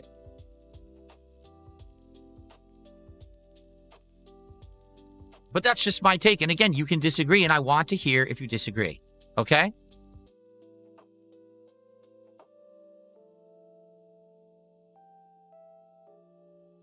So, okay. Here's a $5 tip from an anonymous tipper. Let's see what they had to say.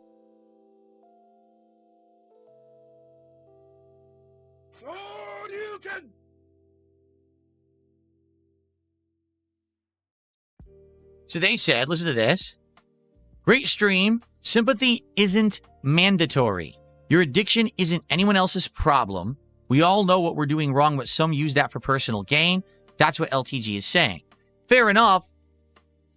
People's addictions aren't other people's problem. Wings overeating isn't necessarily your problem because you know about it. But if you're someone who maybe relates to some things Wings has been through, I do. I have a very similar history. I started content around the same time. I got laid off from a job and accidentally stumbled into being a content creator. It was never my aspiration to be one for a living. I actually was partnered with Machinima. I have trolls that hound me the same way they hound him. Like, I have so many things that I relate to with him that it's hard for me to not look at his situation and feel something. Like I said, for me, it's empathy. Like, I feel that that feeling of like I could see myself even being in that situation and feeling awful about it and wanting to help, but knowing I can't. LTG, he looks at it and he's like, yeah, fuck that guy. Fat ass, he keeps eating. Whatever. Right? I guess it's two different kinds of people. And it's up to you. You as a person can judge what you like, what you dislike. Maybe you love his take, you hate mine. You like my take, you hate his. Maybe you don't give two shits about either. And that's fine too. You know? But I get you. Like, there's no mandatory reason to feel bad for someone who has a problem. I understand that mentality for sure.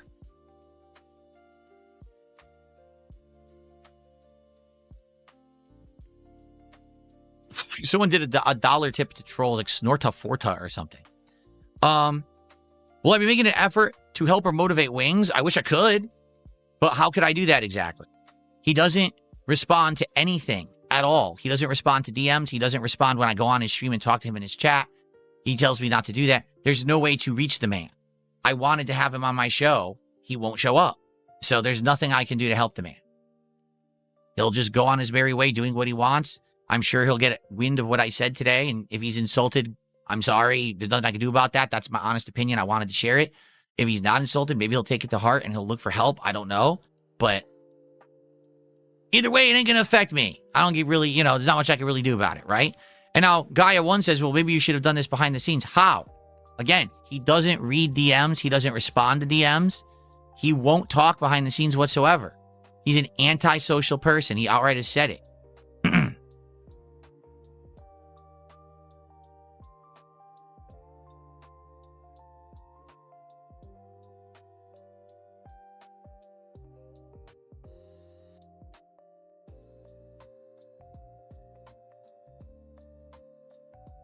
This is hilarious. You ready for this? You don't have empathy. You're a narcissist. You see everyone through a lens of your own experience and extensions of yourself. Yeah, that's called being a person, you idiot. That's exactly how you're supposed to see life, through your own experience and your own takes and your own, what can you add? Like, how else do you even say anything about it? How do you even have an opinion on anything? Of course it's from your own personal experience. Do you have the ability to remove yourself from all the experience you had in life and put yourself into someone else's body and remove yourself from any kind of, you know what I'm saying? Like, what are you talking about? You're an idiot. Like, that's just a nonsensical statement from a moron who just wants to say, oh, well, anything you do is negative. Therefore, if you say anything, you're a narcissist. Oh, okay. Not even from a factual perspective, just a moronic statement from this guy. Of course, it's from a personal perspective of experience. That's the human experience. You're stuck in a body. And this body is what you've been through. And this mind up here, your experience, your emotions, is what you've been through. And that affects every single decision you make. And everything you say and every take that you have is based on that.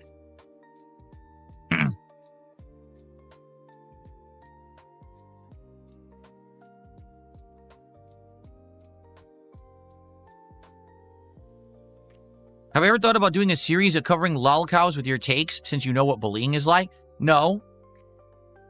No, but I'm open-minded and I'm considering anything. I've never thought, oh, let's do a whole series on that. No, I haven't. But, I'm not against considering things.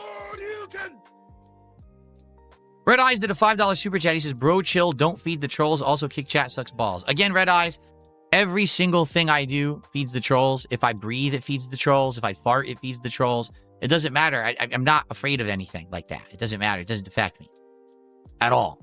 Okay? They're going to make their content no matter what I say and do. They're going to spin it however they want. It doesn't affect me. I'm good.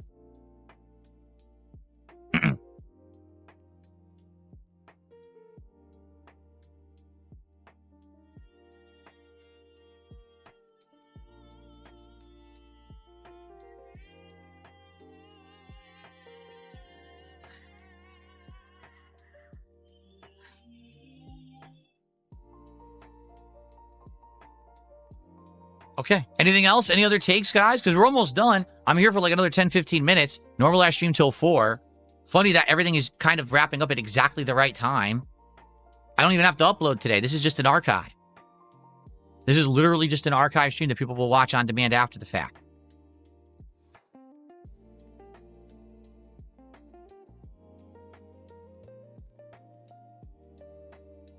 Okay, Cracker Jacks says, I commend you. You're trying something new, but I prefer gameplay and positive vibes. I'm with you. In truth, Cracker Jacks, I don't feel that what I just did was like toxic, negative. You notice, again, unlike other people who do this content, I didn't over dramatize. I didn't lie, right? I didn't negatively spin. I didn't lie. I didn't insult, really. It was all just observational stuff. Now, admittedly, you can say, well, that's a lot of negative stuff, but it's still just observational. The purpose of this was not to bring someone down, to hurt their reputation. It was just speaking facts about what I just saw in a video, right?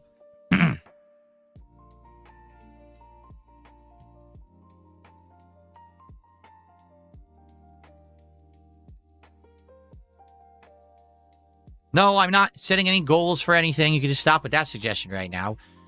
Trust me, we got out of the goals. It's so refreshing to not have goals for almost 2 months now. I'm not going back to that.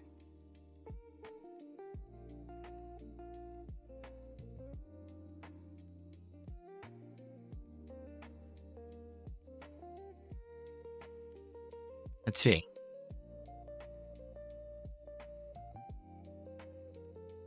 Well, that's true. Cabal says, I don't have a problem with the content itself for the most part, but the negativity vortex it draws in isn't good. You're right. It sucks because there's other people who can do this kind of content, and it's just for their audience, and it's good. But for me, whenever I do it, it brings in the toxic element for sure. Okay. Gobbler did a $5 super chat. Sorry, Gobbler, I'm not going to be Wings' foster dad. That's not happening at all. That's not the intention here either. But thanks for $5. I appreciate that. He's saying I should be Wings' foster dad. No, I don't think so.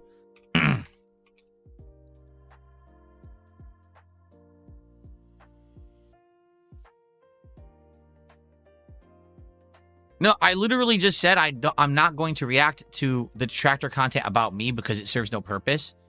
If I react to it and I debunk anything or I criticize it or whatever, it doesn't matter. The only person that wants to see that is my detractors, not my fans. As opposed to me reacting to other people, right? That I have something to add. It'll be more unique. It's not the same song and dance you've heard a million times. I think that has some value to my viewership. Dapian says, I don't think you were overly toxic. It's just the nature of this kind of content. The facts are negative and depressing, so it's hard to paint them positively and still have a real conversation. Fair enough. I feel that's a very fair reaction.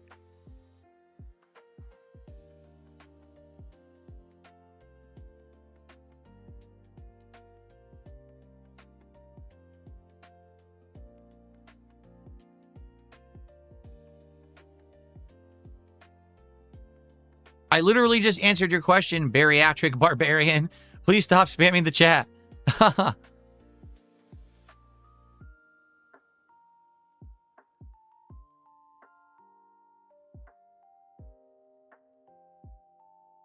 Could be a once-a-month segment. Yeah, maybe. I don't know. Again, this is an experiment. I'm interested in feedback. Some people like it. Some people absolutely hate it. Some people are on the fence. Maybe what I'll do is maybe we could take suggestions of how I could do this kind of content in the future. If anything, you saw, it actually turned out well when it came to, how I was able to do it. With my new setup, I could just jump between, react instantly to anything easily. It's good. I'm so pleased that I can do whatever I want now. I can play literally any game. I can react to any kind of content. I could watch a trailer. I could do anything. It's all good. I'm just ready on the fly to just get right between stuff. That's really cool. I like that.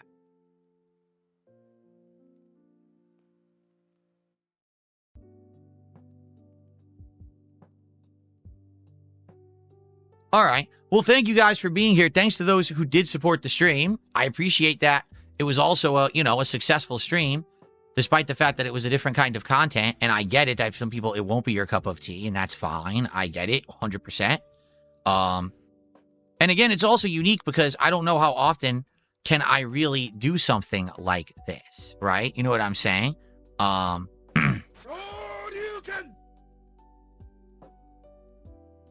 Red Eyes did another $5 super chat. He says, laughing out loud at all the hate watchers glued to watching you for hours and hours on end. Absolute losers, along with the brain dead reaction channels.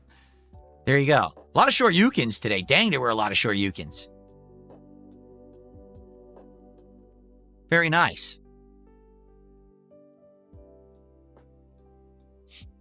Archmage says, too depressing and distressing. I don't like it. Only misery merchants like this.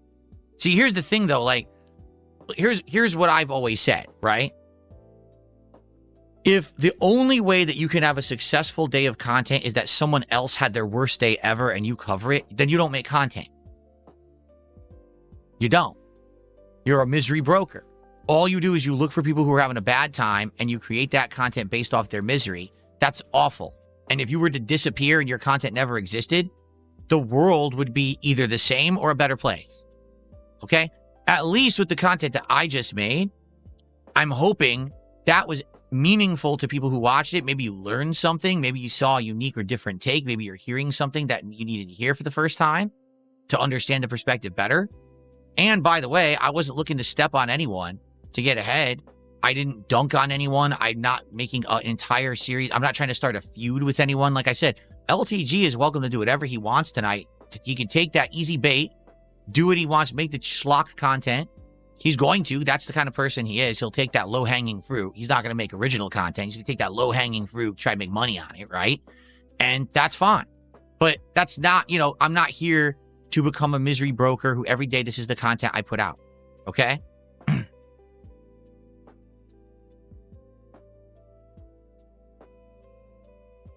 Well, at least nothing here saw. He says, why keep people when they're down for no reason? You were at least trying to help. I am. Like that, I wanted to take this negative piece of content, which obviously it was meant to and designed to be a negative piece of content. And I wanted to take my experiences, my perspective, and my knowledge and try to use that to turn it into a positive piece of content as much as I possibly could. All right. And if people take offense or whatever at it, well, there's nothing I can do. It's, facts are facts, opinions are opinions, and I had a right to say them, right? Even if you disagree with them. I certainly didn't try to be harmful or degrading to someone in order to get ahead. I didn't make a fortune doing this stream. That wasn't the intention at all. I didn't want to make a fortune doing it at all, Okay. All right, and just so you know, like I said to everybody, we will be back tonight on the late stream. It will be gameplay as scheduled. Oh, by the way, okay, hold on. So now this has nothing to do with what the content of this stream was. For those of you who are watching the Resident Evil event live, what was it, and did they drop the demo for Resident Evil Requiem, or is there no demo? In which case, are we just doing Quarantine Zone normally tonight?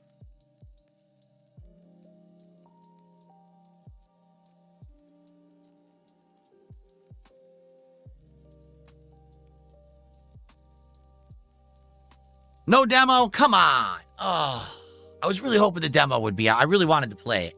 Man. No.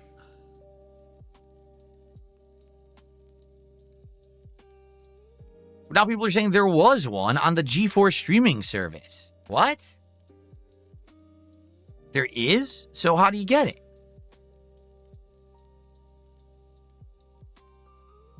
But for the record, I'll be live reacting to the Resident Evil Requiem event that went down this afternoon tomorrow on my podcast live.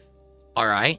And if you missed it, earlier I made an announcement that the days that I'm not doing a podcast, we're going to do what's called the DSP Morning Show, where we will interact and build up the stream and have a chill session, but we're going to call it a show, and we're actually going to upload it now, because previously I wasn't, and people have actually been expressing the desire to have those uploaded so they could watch them later, because there's been some Q&A and stuff that they missed. So it will be an ongoing show, just not a big emphasis on like segmented content, scheduled topics. Instead, it'll just be like a hangout session. So that will begin on Sunday, because we are doing a podcast tomorrow. Well, actually, we're doing a podcast tomorrow and Sunday, so that'll start on Monday, actually. There you go. Okay.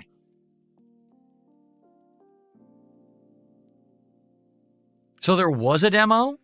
How is it that most people are saying there's no demo, and then people are like, no, there was a demo on this GeForce Now, NVIDIA Now service?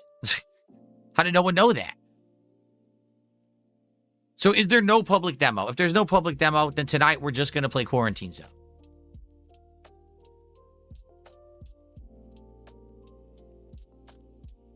D-Corp says you could react to crazy things that happen around the world. Not political, but maybe crazy stories or unhinged people like what Moist Critical does.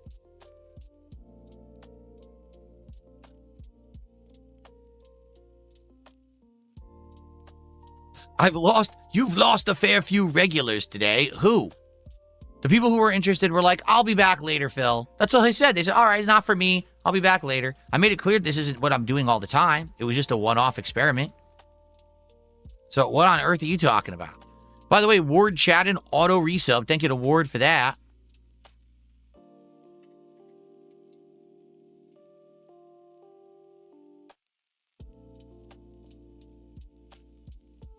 Cool. King Michael, you just got here? Well, you're late. We're about to adjourn. Any last thoughts? Any last things anyone wants to say? Now would be the time before I go offline. And then I'll be back tonight for Quarantine Zone on the late stream. Okay?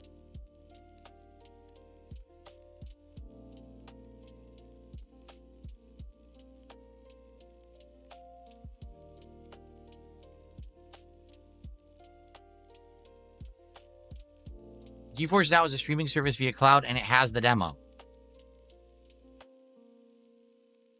Can I get it?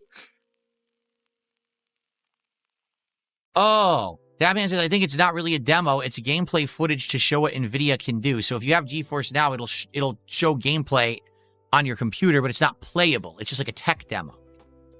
Gotcha. Okay.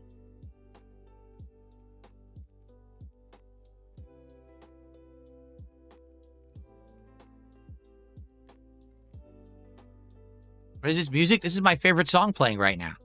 I love it. How dare you even insinuate that it's not good? It's very good music. Okay.